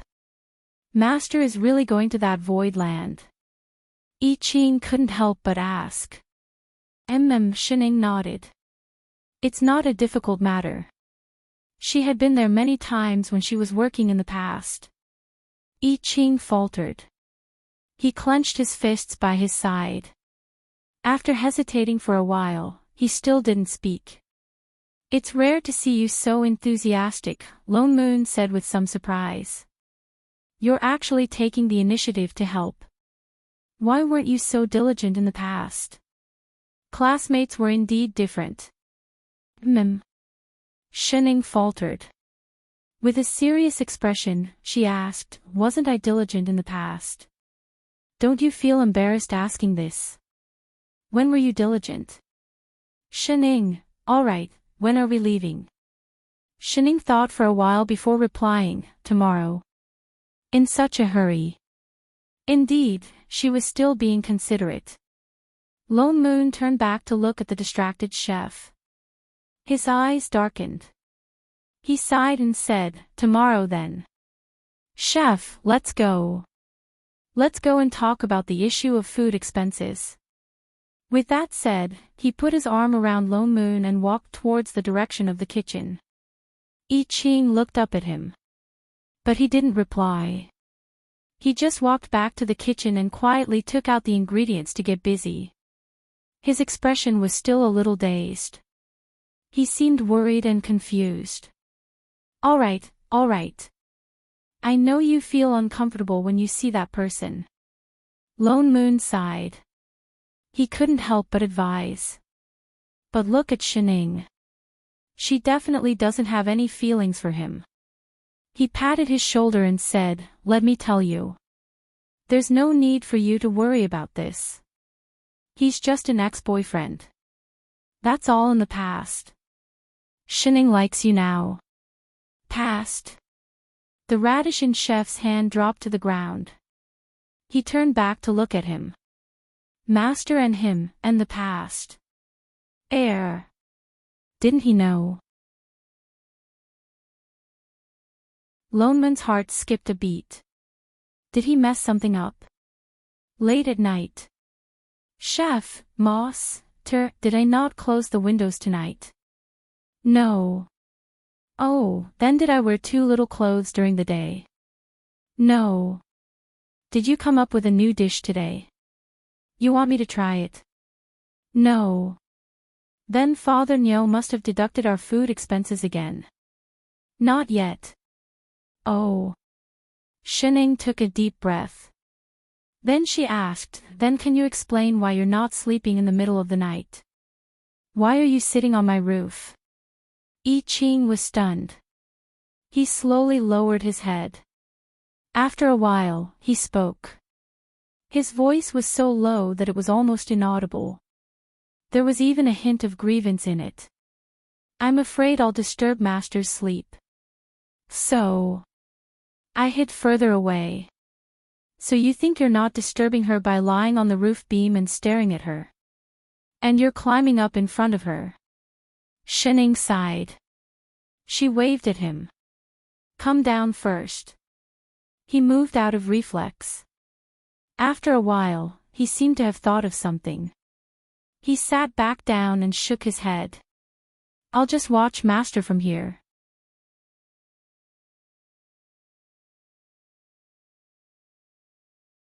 Chapter 564. Shining faltered. It was rare for him to be so disobedient. She asked subconsciously, why? His eyes darkened. He opened his mouth to explain, but shook his head after a while. No reason. I just want to look at Master. What reason was that? The corner of Shin Ying's mouth twitched. She rolled her eyes and looked up at the person above. She said seriously, Chef, you look scary standing there. I can't sleep. Why don't you go somewhere else? I Ching faltered. A trace of guilt flashed across his eyes. Then where should I stand? Come down first. I'll tell you. There was no reason not to eat a midnight snack that was delivered to his doorstep. He hesitated for a moment. After a while, he nodded obediently. All right. Then he jumped down from the beam. Come here first. Shining waved at him. Here. Yes, come a little closer. He walked all the way to the bedside. A trace of doubt flashed across his eyes. Master, isn't this more? Before he finished speaking, Shining suddenly reached out and pulled him. I Ching felt his body lower. With a flip, he was pressed down on the bed. The next moment, he felt warmth on his lips. A piece of softness covered him, bringing with it an aura that made him yearn for it to the bone. His eyes widened. He felt an explosion in his mind. Instantly, it went blank. Just as he felt a chill on his chest and heard a faint tearing sound, he found his voice. Master, shut up. Shining kissed him again, directly blocking his mouth. She tore his clothes even faster. No matter what, she had to eat meat today. I Ching felt even more confused. It was as if he was in an illusion. But it was the most beautiful illusion. He was immersed in it and did not want to wake up. His raised hand paused for a moment. Then he unconsciously wrapped it around the person in front of him. The slightly cool night suddenly began to heat up. The room was filled with charm. Shining felt that Chef was good at everything. He just talked too much nonsense. Throughout the night, apart from not being able to react at the beginning, he began to control the rhythm without a teacher. He was indeed a top student. He could draw inferences from one instance. He did not stop the whole night. His mouth did not stop either. As if he was confirming something, he repeatedly called her name and asked all kinds of questions. Master. Master, master, yes. Master. Do you like it? Yes. Master, can you say that you like me? Just one sentence. You like me. It's not like that. Master likes me. It's Master who likes me. A while later. I love Master. I like him very much. I only like Master, only Master. So, you only like me, okay? Okay. Say it again. All right. Master, shut up. Focus. When Lone Moon woke up, he found that Chef was already in the kitchen. Not only that, but the table was also filled with steaming hot breakfast. It was as if he had woken up early in the morning to work. He tentatively picked up a bun and took a small bite. Ha! It's not sour anymore. It was soft, sweet, fragrant, and delicious. It seemed to be more delicious than before. Had Chef thought it through? Or had he gone crazy from the stimulation? He stretched his head out to look at the kitchen suspiciously, only to find that Chef was putting the plates of cooked vegetables into the storage bag, and the stove was filled with layers of already cooked vegetables, each one of them carefully preserved with an array. Chef, you... He couldn't help but ask. Isn't Master going out? Chef turned back to look at him before replying. We have never been to that place before. Prepare some food in advance in case we can't find anything. He answered matter-of-factly. Lone Moon's expression became more complicated. Was he crazy? That must be it. Yesterday, he had a disappointed look on his face, and today, he suddenly recovered.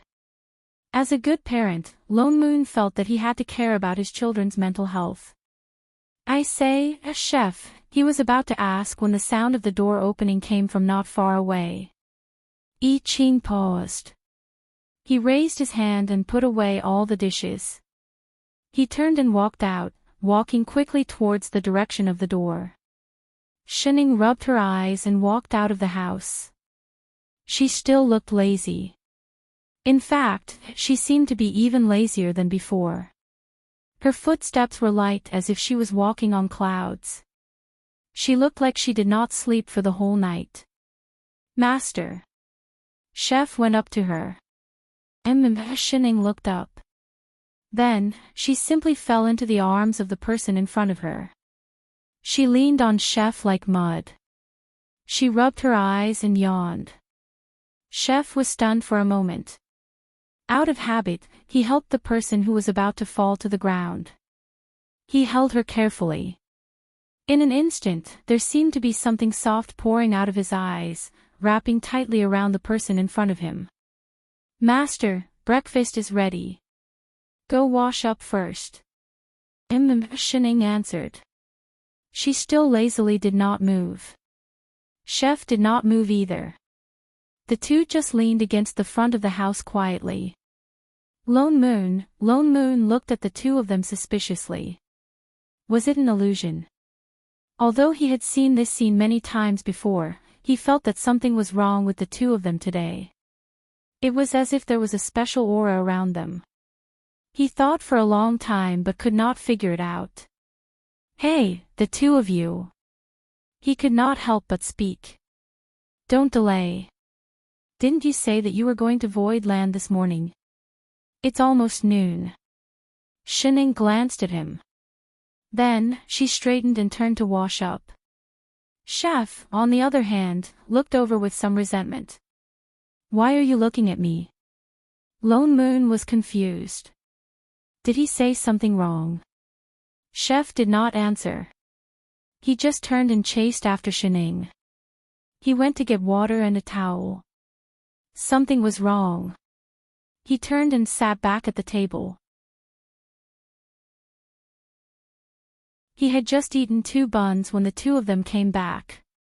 He hurriedly increased his speed and stuffed another 2 buns into his mouth. Once at the table, Shining immediately came back to life. She started to fight with him for food energetically. Lone Moon could have won. But Chef actually joined the battle. He snatched a few of his soup dumplings and gave them to Shining. Although this happened often in the past, Lone Moon did not know why. He felt that something was different this time. Perhaps the way he looked at Shining was too soft. It was as if water would drip out if he was not careful. His eyes were so focused as if nothing else existed. That strange feeling appeared again. Lone Moon felt goosebumps all over his body for no reason. Just as they were about to finish eating, Chef subconsciously raised his hand to wipe the corner of Xinying's mouth. The 2 of them were so close that they seemed to be one. There seemed to be a sweet feeling around them. Only then did he realize what this aura was. Damn it. F***ck your dog food. Fall.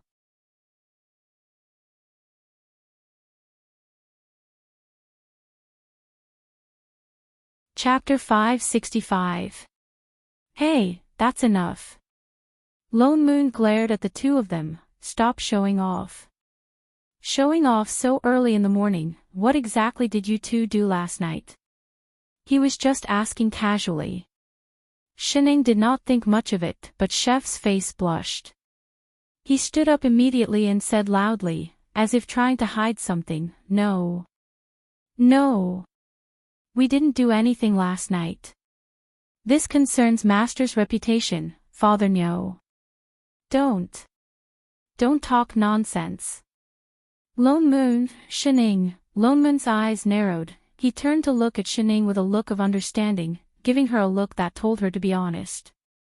Unfortunately, the old driver opposite was calm. She even calmly took the last bun from under his nose, stuffed it into her mouth in 2 or 3 bites. Then she stood up directly, pulling the red-faced chef beside her who was about to explode. Let's go, let's go. Lone Moon stood up and followed. However, the 2 of them were even more affectionate. Shining was still alright, especially a certain person who was being pulled along with a blushing face. His entire body seemed to be emitting pink bubbles, and his gaze never left Shining. It was full of joy, happiness, and shyness. Was it the other way around? Lone Moon was even more curious. He pushed Shining and said, Hey, what's wrong with Chef? Shining glanced at him, opened her mouth, but in the end said, You won't understand even if I tell you. Why wouldn't I understand? You look down on single dogs. Look down on. Get lost. Lone Moon glared at her. You don't know how popular I am. The girls who like me can line up a few streets, believe it or not, I can show you in minutes. Why did it feel like he heard a flag being raised? Shining told them about the spirit seed in advance. In short, the spirit seed was actually the same as their plane original source. It was something that gave birth to the living beings of the plane. It was just that the existence of each plane original source was different. Meili's plane original source was obviously an egg, so he was right, it was indeed very important to him. So they did not delay much, spent some time after the meal, determined the position of the end of the void, and immediately rushed over. The moment they crossed the planar gate, they only felt a mottled and mixed aura assaulting them. This aura was very strange. There was spiritual energy, immortal energy, divine energy, and other things inside. There was also some completely unknown energy mixed together. As expected of a place that had merged with the living beings of many planes, even the aura here was so chaotic. This was the first time they had encountered such a chaotic aura, and they couldn't help but be stunned. In the next moment, they suddenly heard a cry for help from the side. Help! Help! I beg you to let me go. Go ahead and shout. Scream as much as you want. No one will come to save you even if you scream yourself hoarse. The three of them, what the hell kind of outdated lines are these? He saw a few people standing in the grass not far to his right. There were 3 men and 1 woman. The 3 men had fierce expressions and weapons in their hands. There was only 1 woman lying on the ground. Her clothes were in tatters and her face was covered in tears. She was looking at the people in front of her in horror. The thinner of the 3 stepped forward with a lewd smile on his face. Sister, why don't you just obediently follow us? As long as you're obedient, I promise that you'll have a good life in the future. That's right. The other man added. Don't worry, we 3 brothers will definitely treat you well. That's right, you're a woman.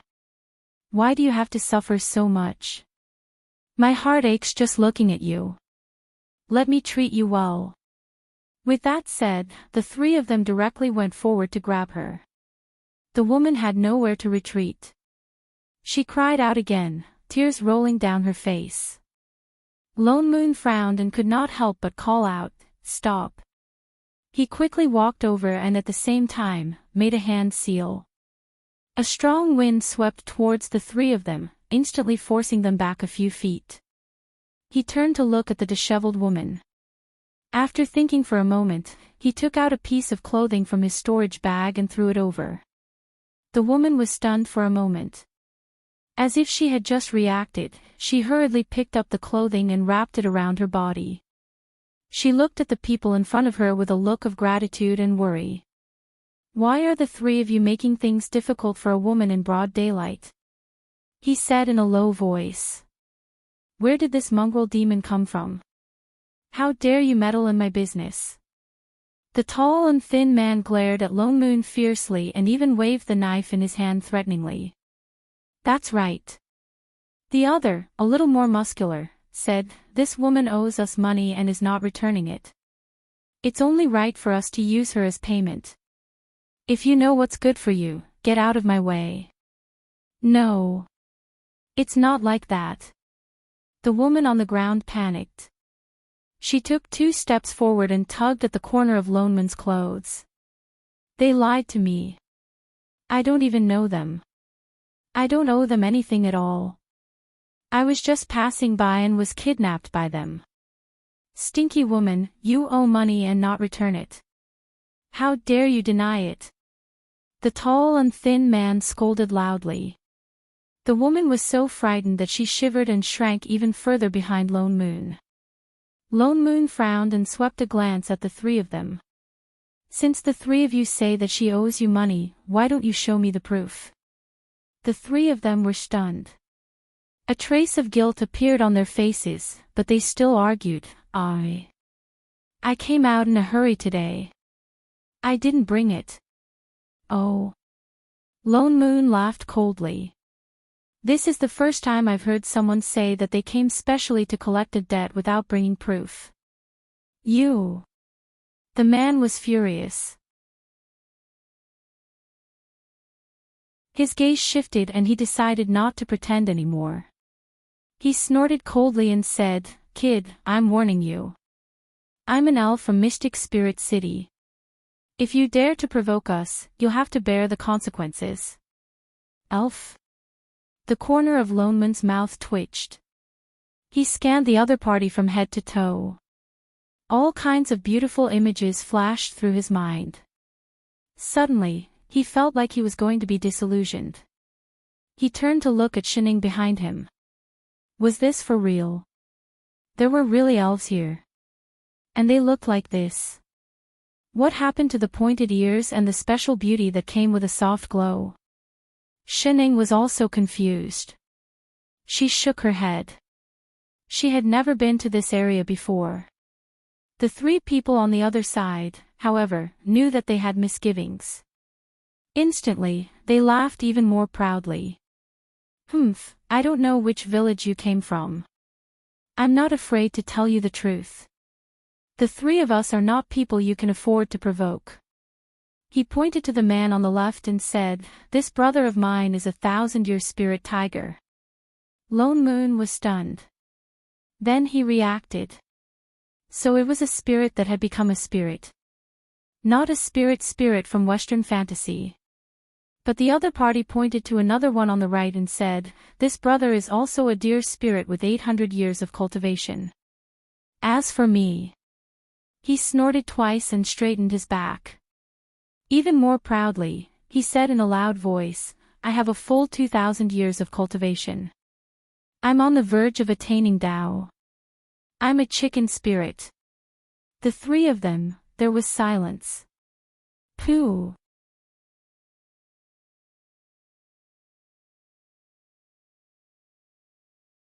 Chapter 566. The few of them could not help but burst out laughing. They tried their best to suppress their laughter, their shoulders shaking uncontrollably. A moment later, they replied, "So it's the chicken spirit. Sorry for not recognizing you. Our chef has been keeping his name hidden." The man frowned, as if dissatisfied with their reactions. He scanned the three of them and said, "What kind of demons are you? Hurry up and report your identities." "Hello, chicken spirit. I'm the MSG." Shining raised her hand and replied.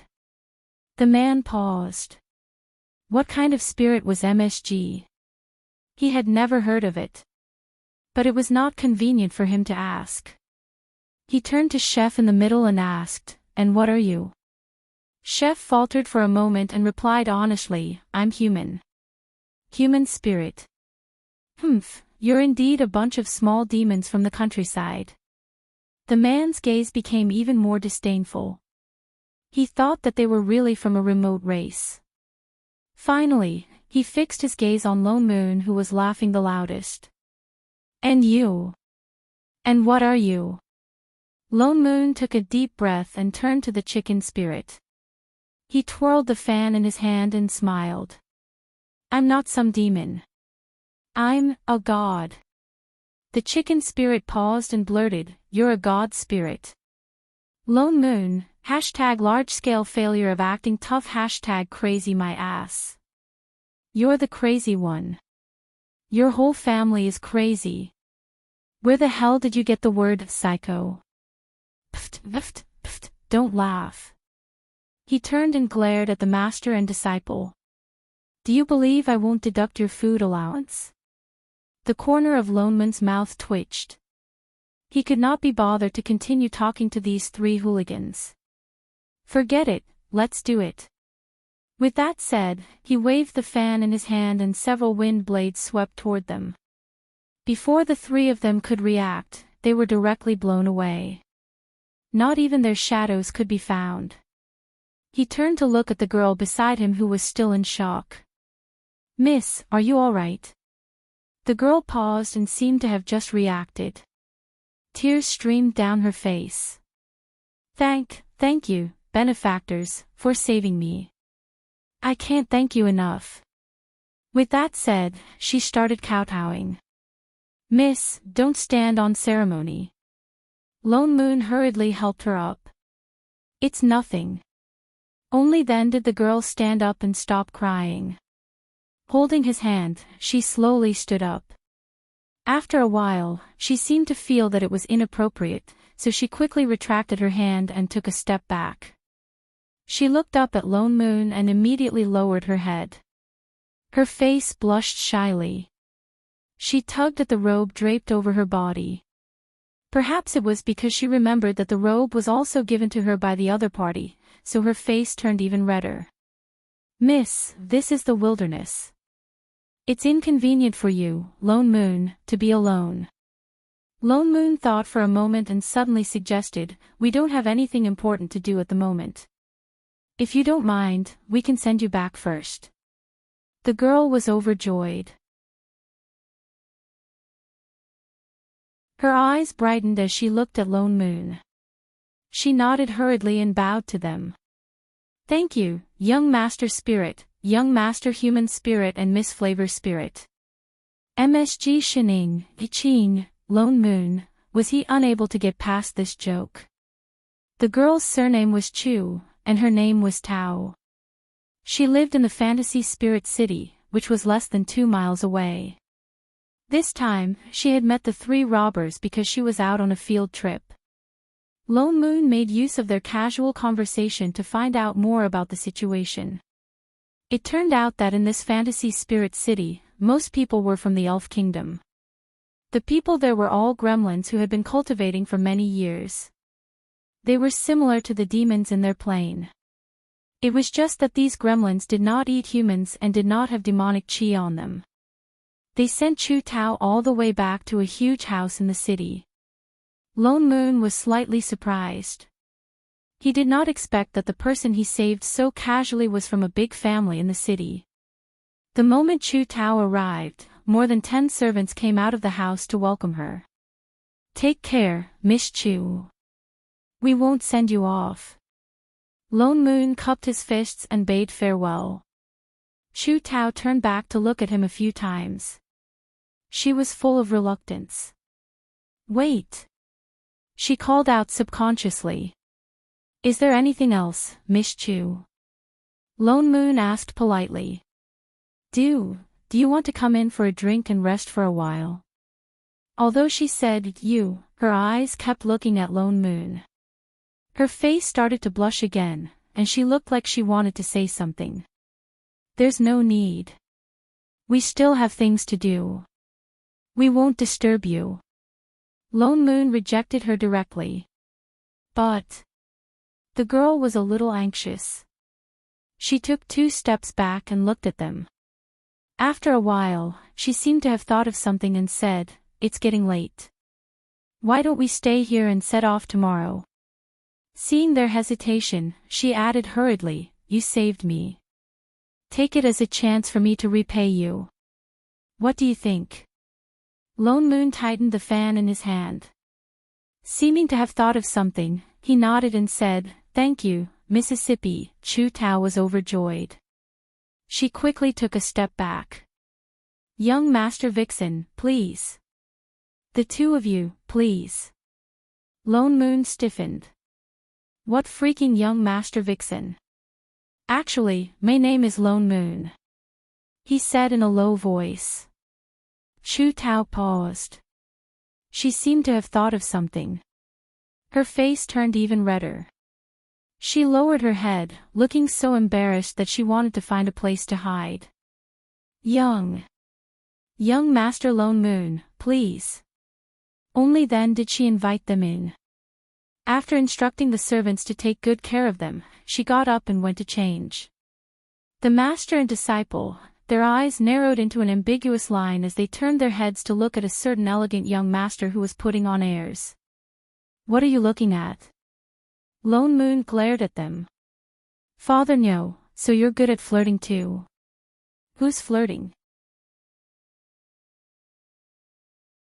He poured a cup of tea and pushed it to Shining out of habit. "I'm just staying. It's convenient for me to find out more about the spirit seed." "Oh, *2, get your flirting lines back." He glared at them again. "What's more, there are so many people who like me. I can't do anything about it." "You've fallen for Sister Chu." Shining leaned in closer to him. "What nonsense are you talking about?" "Of course not." "Then you stay. Find out more. You can find out more anywhere." Lone Moon immediately gave them a look as if they were retarded. "Nonsense. It's our first day here. We don't have anything. We don't even know what currency is. If you don't stay here because you saved our lives, do you want to sleep on the streets?" Shining, Iching, that made so much sense. The poor guy had nothing to say to that. The few of them did not stay in the living room for long. In less than an hour, Chu Tao returned. She had changed into a long pink robe. She looked much better than when she was in a sorry state. One look and you could tell that she had put in a lot of effort. She had also changed her hair into an exquisite bun. There was a string of fine tassels hanging from the bun. With every step she took, the tassels swayed. They were especially eye-catching under the sunlight. "Sorry to keep you waiting." She smiled and bowed to them. "Miss Chu, you're too polite." Lone Moon smiled and replied. Out of habit, he began to flatter each other. All kinds of pleasantries came out of his mouth. But it was only Father Nyo who was like this. Chu Tao's expression became more and more gentle as she looked at him.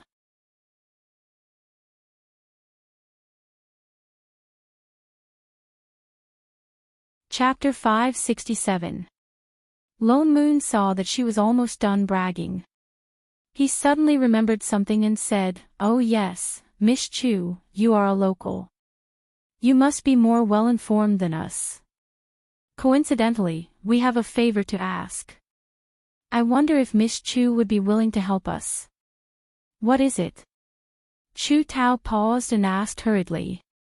"Princess Lone Moon, don't worry. I am indebted to you.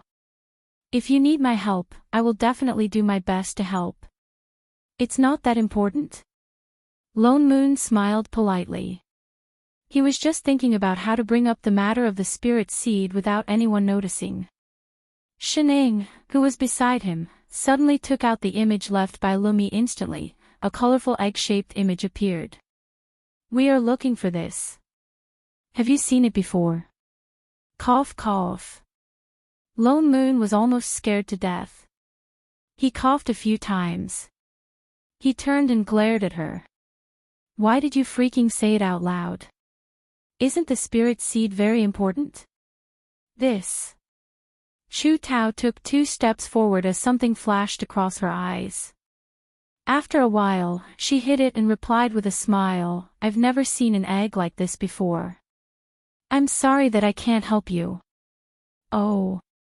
Shining kept it. Chu Tao continued to exchange pleasantries with them. Perhaps because of the time difference, the sky slowly darkened.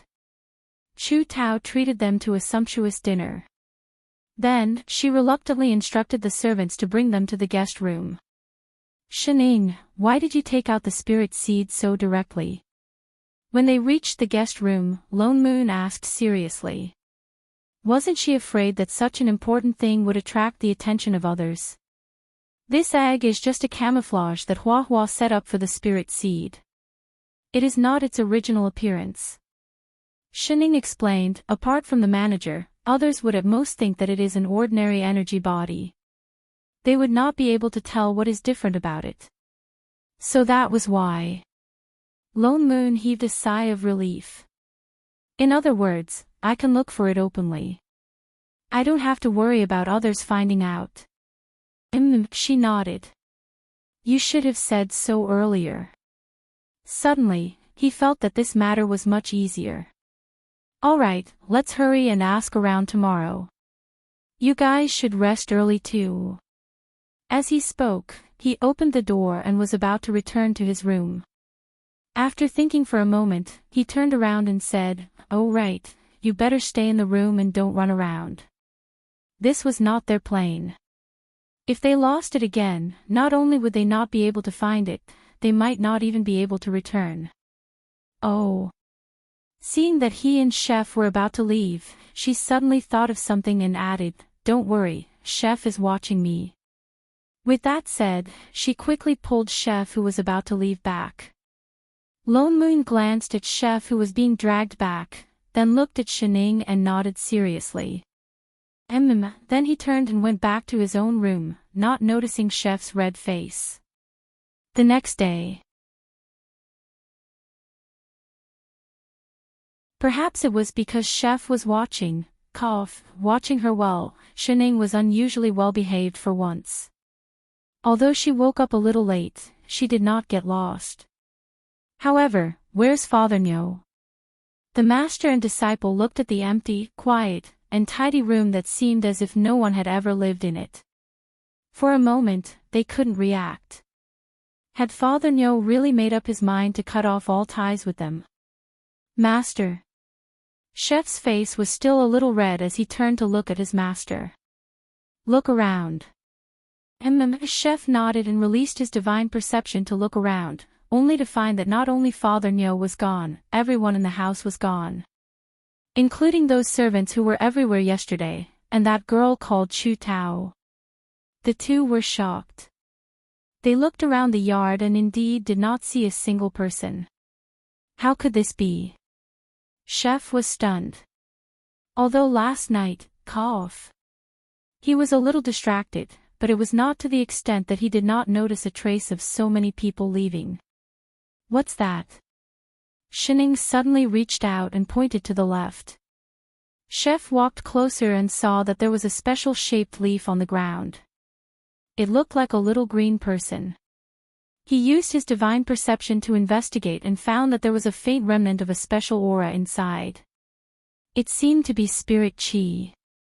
He frowned and directly injected a stream of spirit chi into it.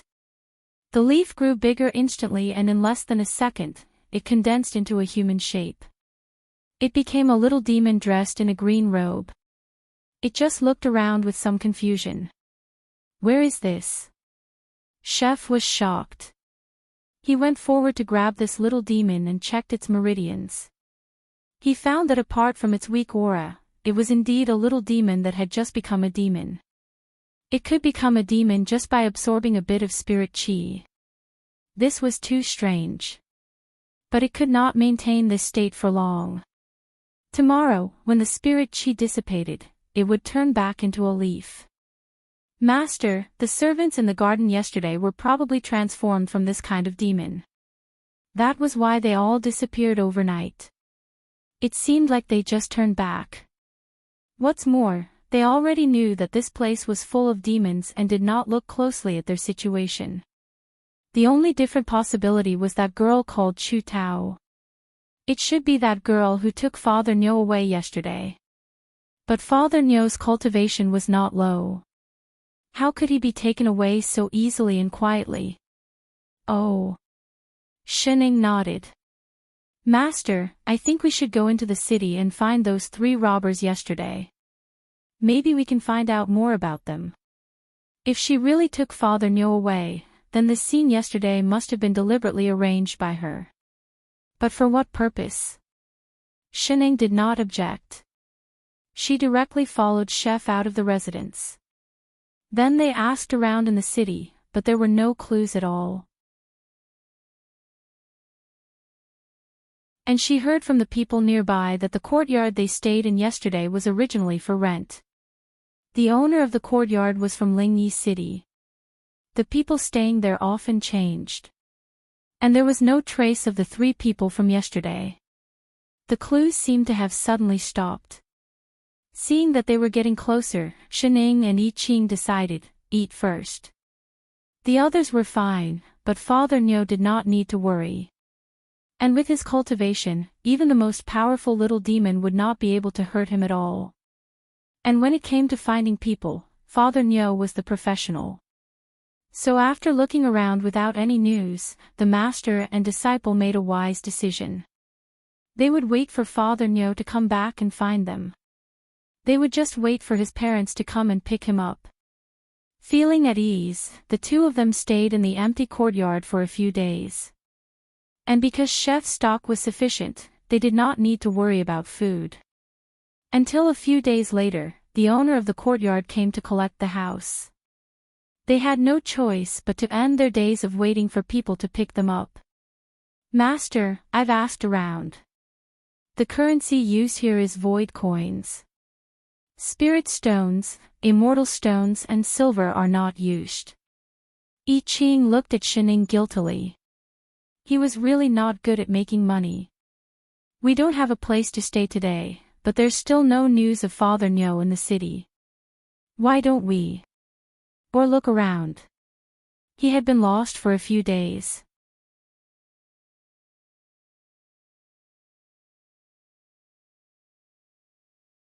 Chapter 568.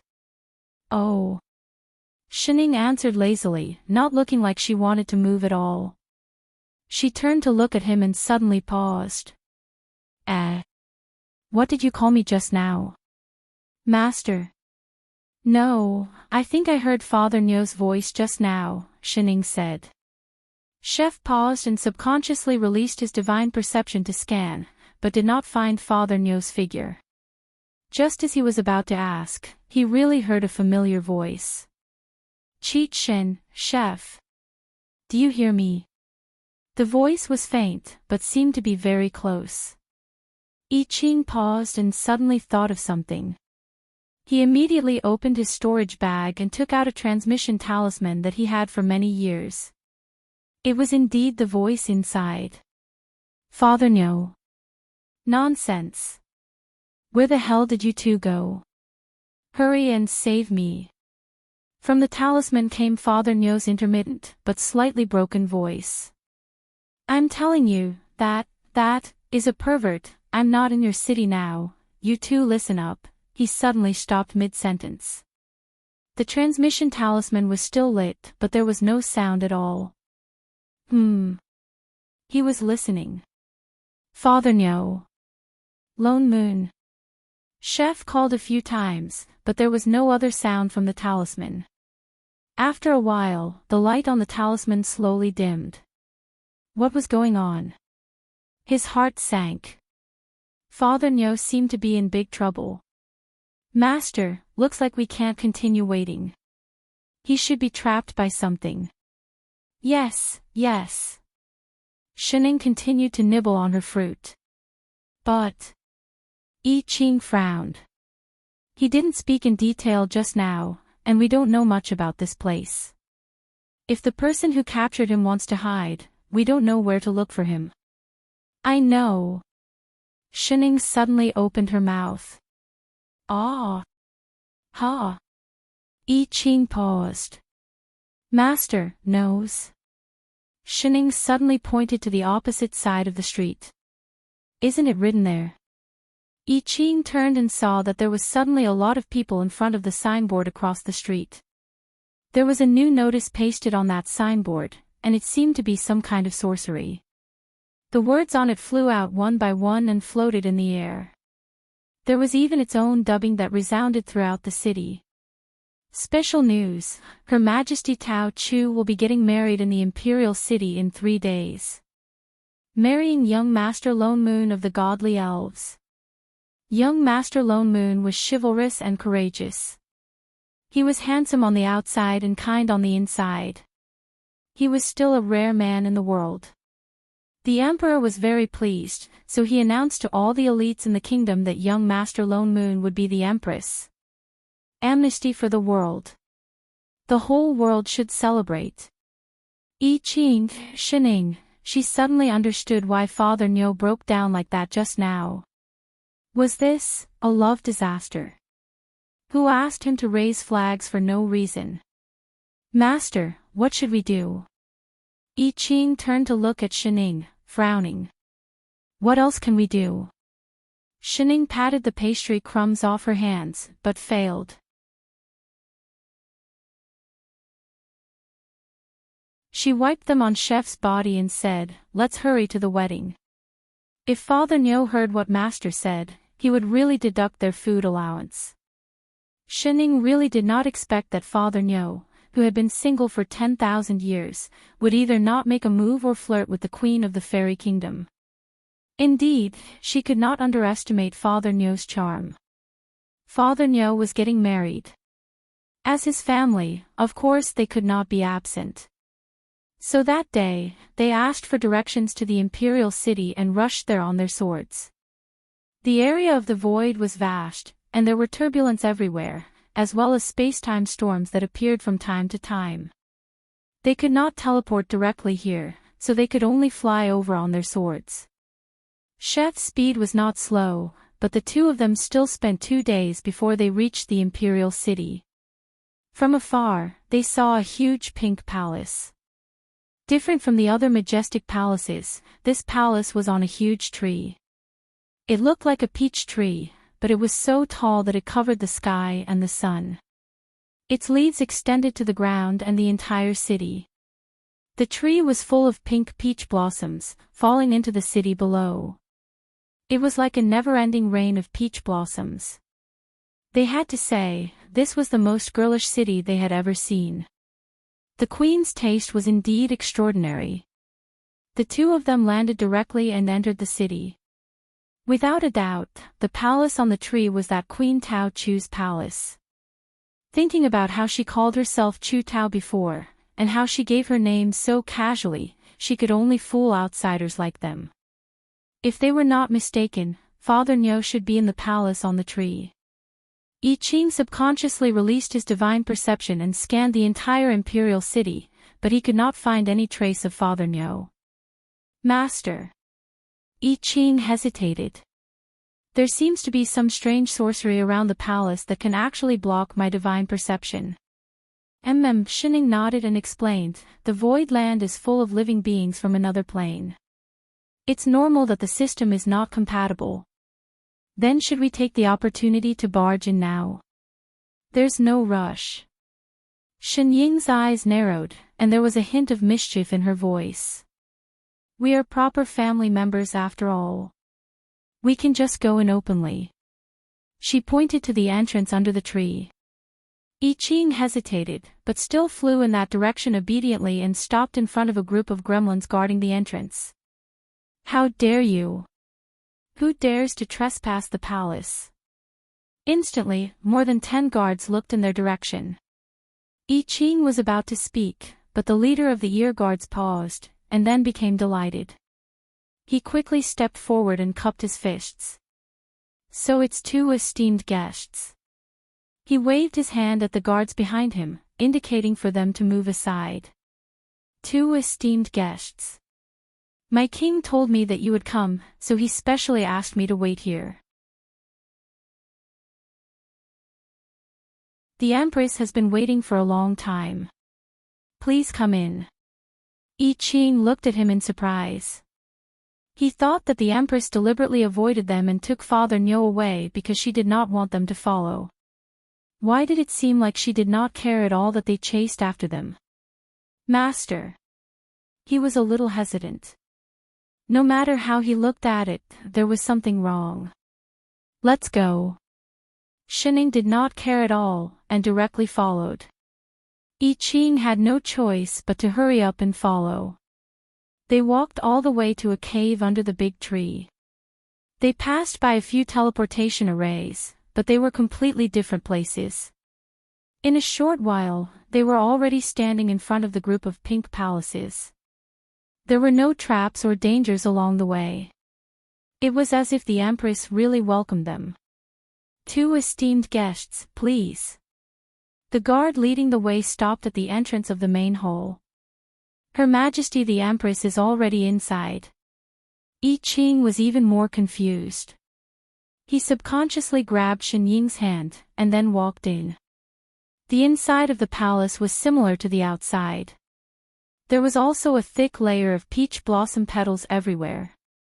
There were also various kinds of translucent veils hanging on both sides. When the wind blew, they floated like clouds, like a dream.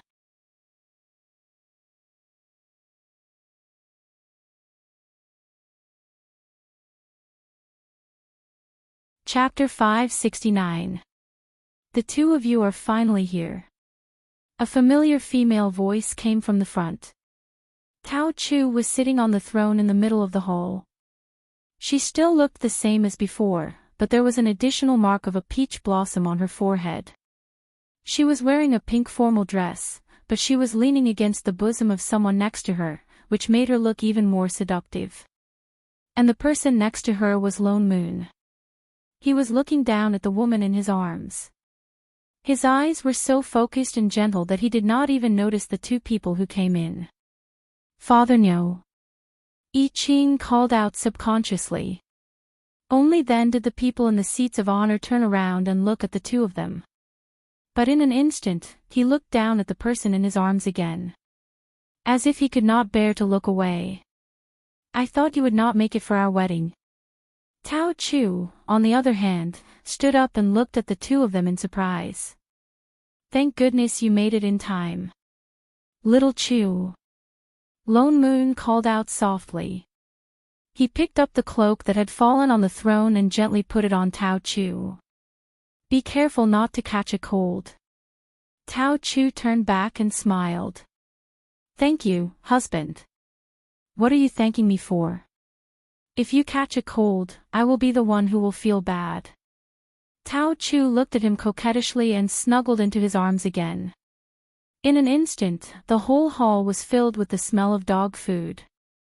The master and disciple both shivered and got goosebumps. Shining could not help but scratch her arms. So this was how it felt to be fed dog food. The two of you. I Ching looked back and forth between the two. Only then did they come back to their senses. Tao Chu became even more shy. She looked at Lone Moon lovingly and said, "It's my fault. I haven't told the two of you yet. Young Master Lone Moon and I love each other and we have already promised to marry each other. Tomorrow is our big day. The two of you must be punctual." I Ching looked at Lone Moon in surprise. "Father Nyo, are you really going to be her Empress?" "Not going back. If we get married, this will be our home," Tao Chu answered. "Of course, you can stay if you want." I Ching frowned and looked at Lone Moon, who was still looking at Tao Chu affectionately. He asked directly, "If that's the case, why did you suddenly disappear that night?" "It's all my fault." Tao Chu blushed and said shyly, "That night, I went to confess my feelings to young Master Lone Moon and found out that he was interested in me too. I was so happy that I agreed to tie the knot with him. Who would have thought that young Master was so anxious that he rushed back to the Imperial City at night and didn't have time to inform you too?" "Why so anxious?"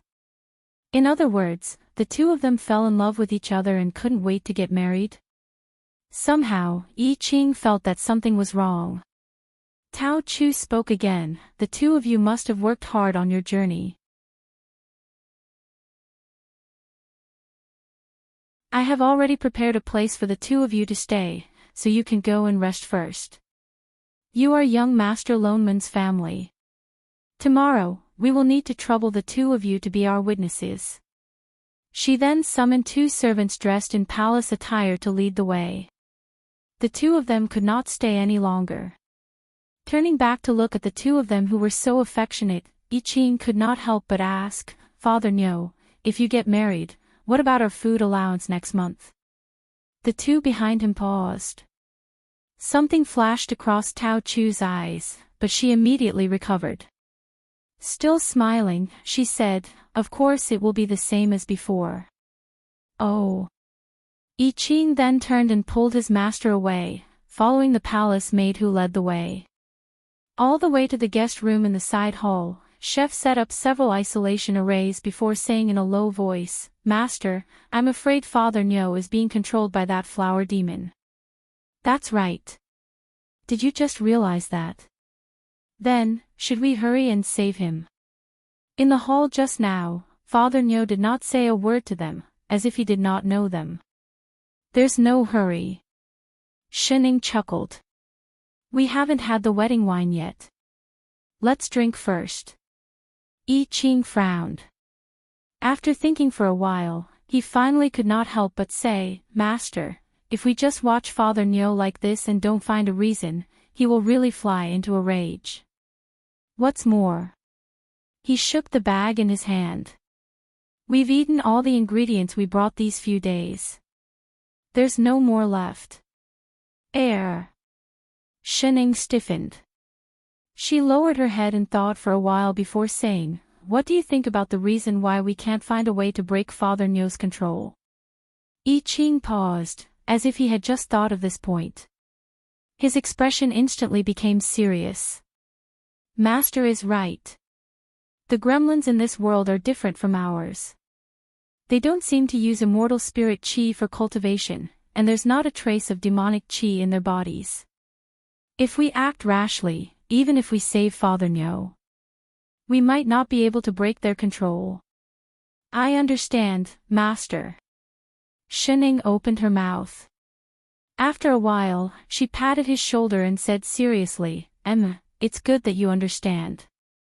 Then, her eyes brightened and she looked eager. Then tomorrow, how do you think we should go to the bridal room? Oh yes, we must prepare the shadow stones. Bring a few more. Master, you just want to watch Father Neo make a fool of himself, right? Definitely, right? The next day. Tao Chu was a queen after all. The wedding ceremony was naturally very lively. The entire palace was filled with a festive atmosphere. There were lanterns and colored banners everywhere. People came and went. Even the peach blossom petals falling from above seemed to be redder. When the auspicious hour arrived, they saw Lone Moon, dressed in red, holding the hand of Tao Chu, who was also dressed in red. Tao Chu did not lie. She arranged for Shining and her disciple to sit at the very front to observe the ceremony. Even some other high-level gremlins were lined up behind them. After a long series of complicated and incomprehensible rituals, the ceremony was finally completed. Lone Moon, on the other hand, had a gentle smile on his face the entire time. He didn't seem forced at all. The way he looked at Tao Chu was as gentle as could be. It was as if they were truly lovers who had fallen in love with each other. Only after the two finished the ceremony did they head towards the bridal room. There was still a banquet to be held. Tao Chu was a queen. Naturally, she had to go out to entertain the guests. So after sending Lone Moon to the bridal room, she went out. Although I Ching sat in the main hall, his divine perception followed the two. Naturally, he also saw Lone Moon sitting alone in the bridal room. He sat motionless on the bed. There was still that gentle smile on his face. But there was no focus. He seemed to be in a meditative state. Master, should we? I Ching told Shining about the situation in the bridal room. He looked at her questioningly. If they acted now, they could take Father Neo away directly. He's awake. Shining asked. Not yet. I Ching shook his head. Then there's no hurry. We'll talk about it when it's time to consummate the marriage. He. Yes, Master. I Ching did not suspect anything. He had been paying attention to the situation. When the sky slowly darkened, a large number of guests left the palace. They also got up to leave. But when they returned to the room, they turned around and went straight to the bridal room.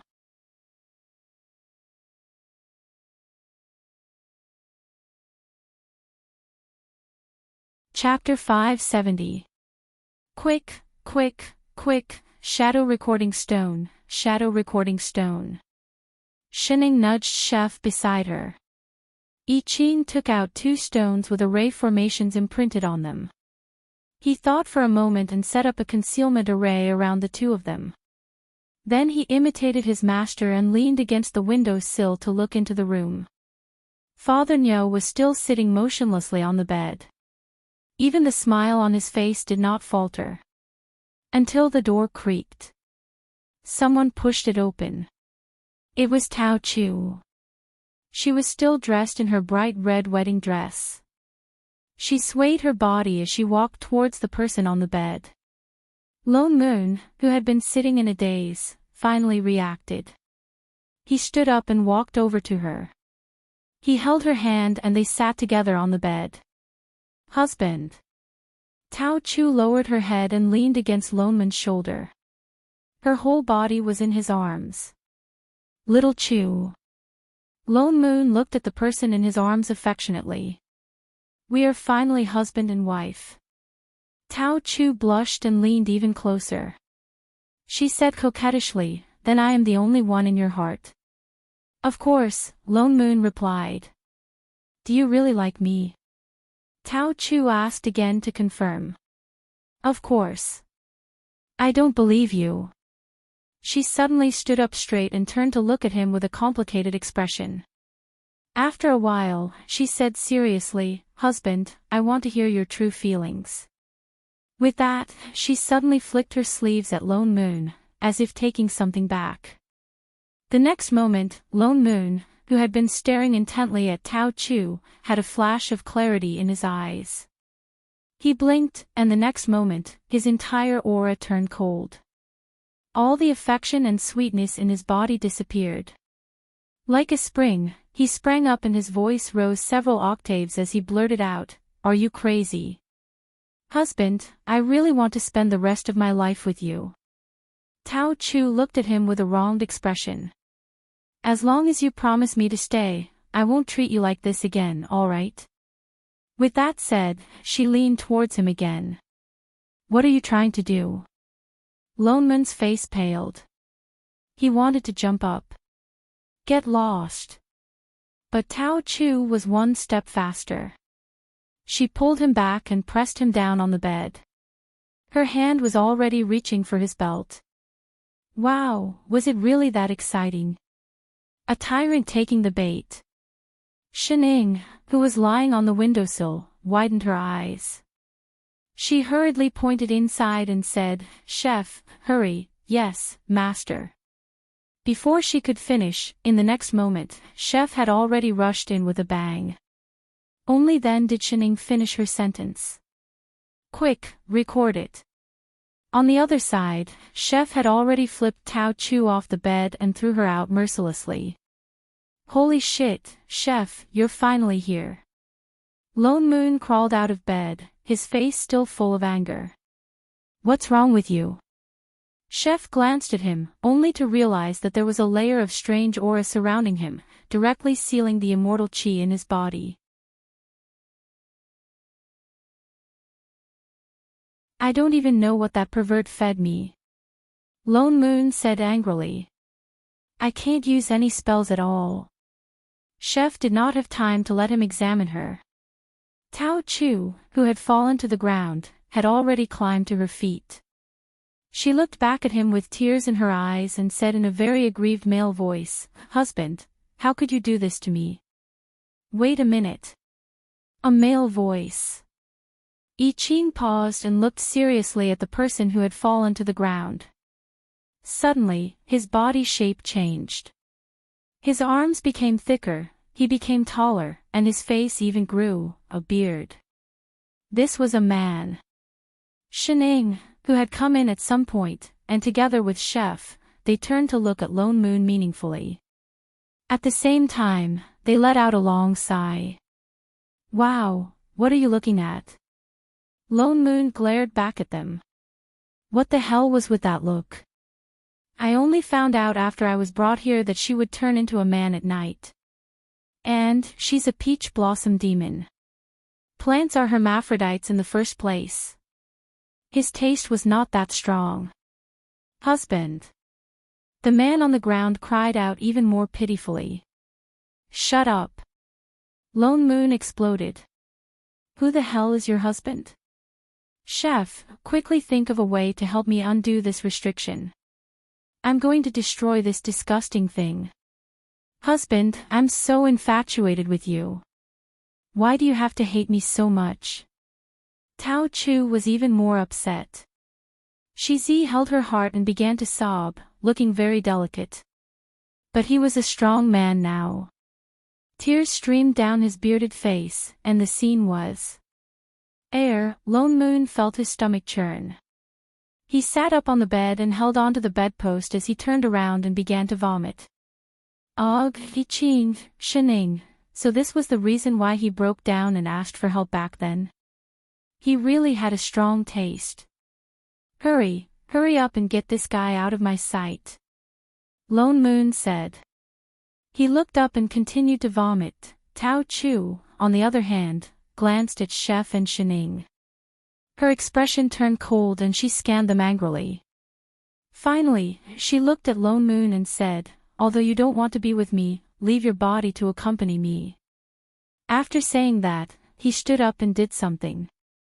There was a rustling sound outside, and a large number of peach blossom petals flew in and surrounded him instantly. The petals rushed in like sharp blades, and the whole bridal chamber suddenly collapsed with a bang. Be careful, his fragrance is bewitching and can restrict immortal energy. Don't let him get close to you. Lone Moon hurriedly reminded Chef. Chef frowned and set up a defensive array around him. He watched as the petals rained down on him. But Chef only turned the sword in his hand. In an instant, the overwhelming sword chi was reflected back at him. The petals in the sky shattered into pieces. Before he could make a move, he heard a scream. Ah! Tao Chu fell to the ground. His body was covered with sword marks. He looked at Lone Moon in horror. Who are you?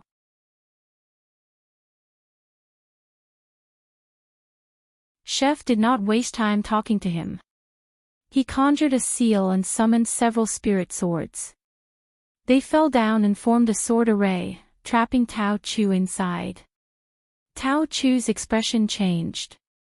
Only then did he realize that he was afraid. His murderous aura disappeared and he returned to the weak and strong man he was just now. He looked at Lone Moon with tears in his eyes. Husband, do you really want to kill me? Although I don't like you, I really like you. Shut up. You caught me here in the middle of the night, restricted my freedom and controlled my body. Do you like that? Damn it. Crazy. Lone Moon was about to explode. He snatched the sword from Chef's hand and pointed it at him. Try saying that again. But I did it because I like you. He looked aggrieved, but he still looked at Lone Moon affectionately. You promised me from the start that you wouldn't do this. I did it because I love you. You're tuning into the LoveLore Library YouTube channel. We're so grateful for your support and don't forget to subscribe to join us on this incredible journey through captivating stories. Your generosity through donations truly makes a world of difference, as it's the primary source of revenue that allows me to expand and enhance this channel for you. Thank you from the bottom of my heart for being a part of this adventure.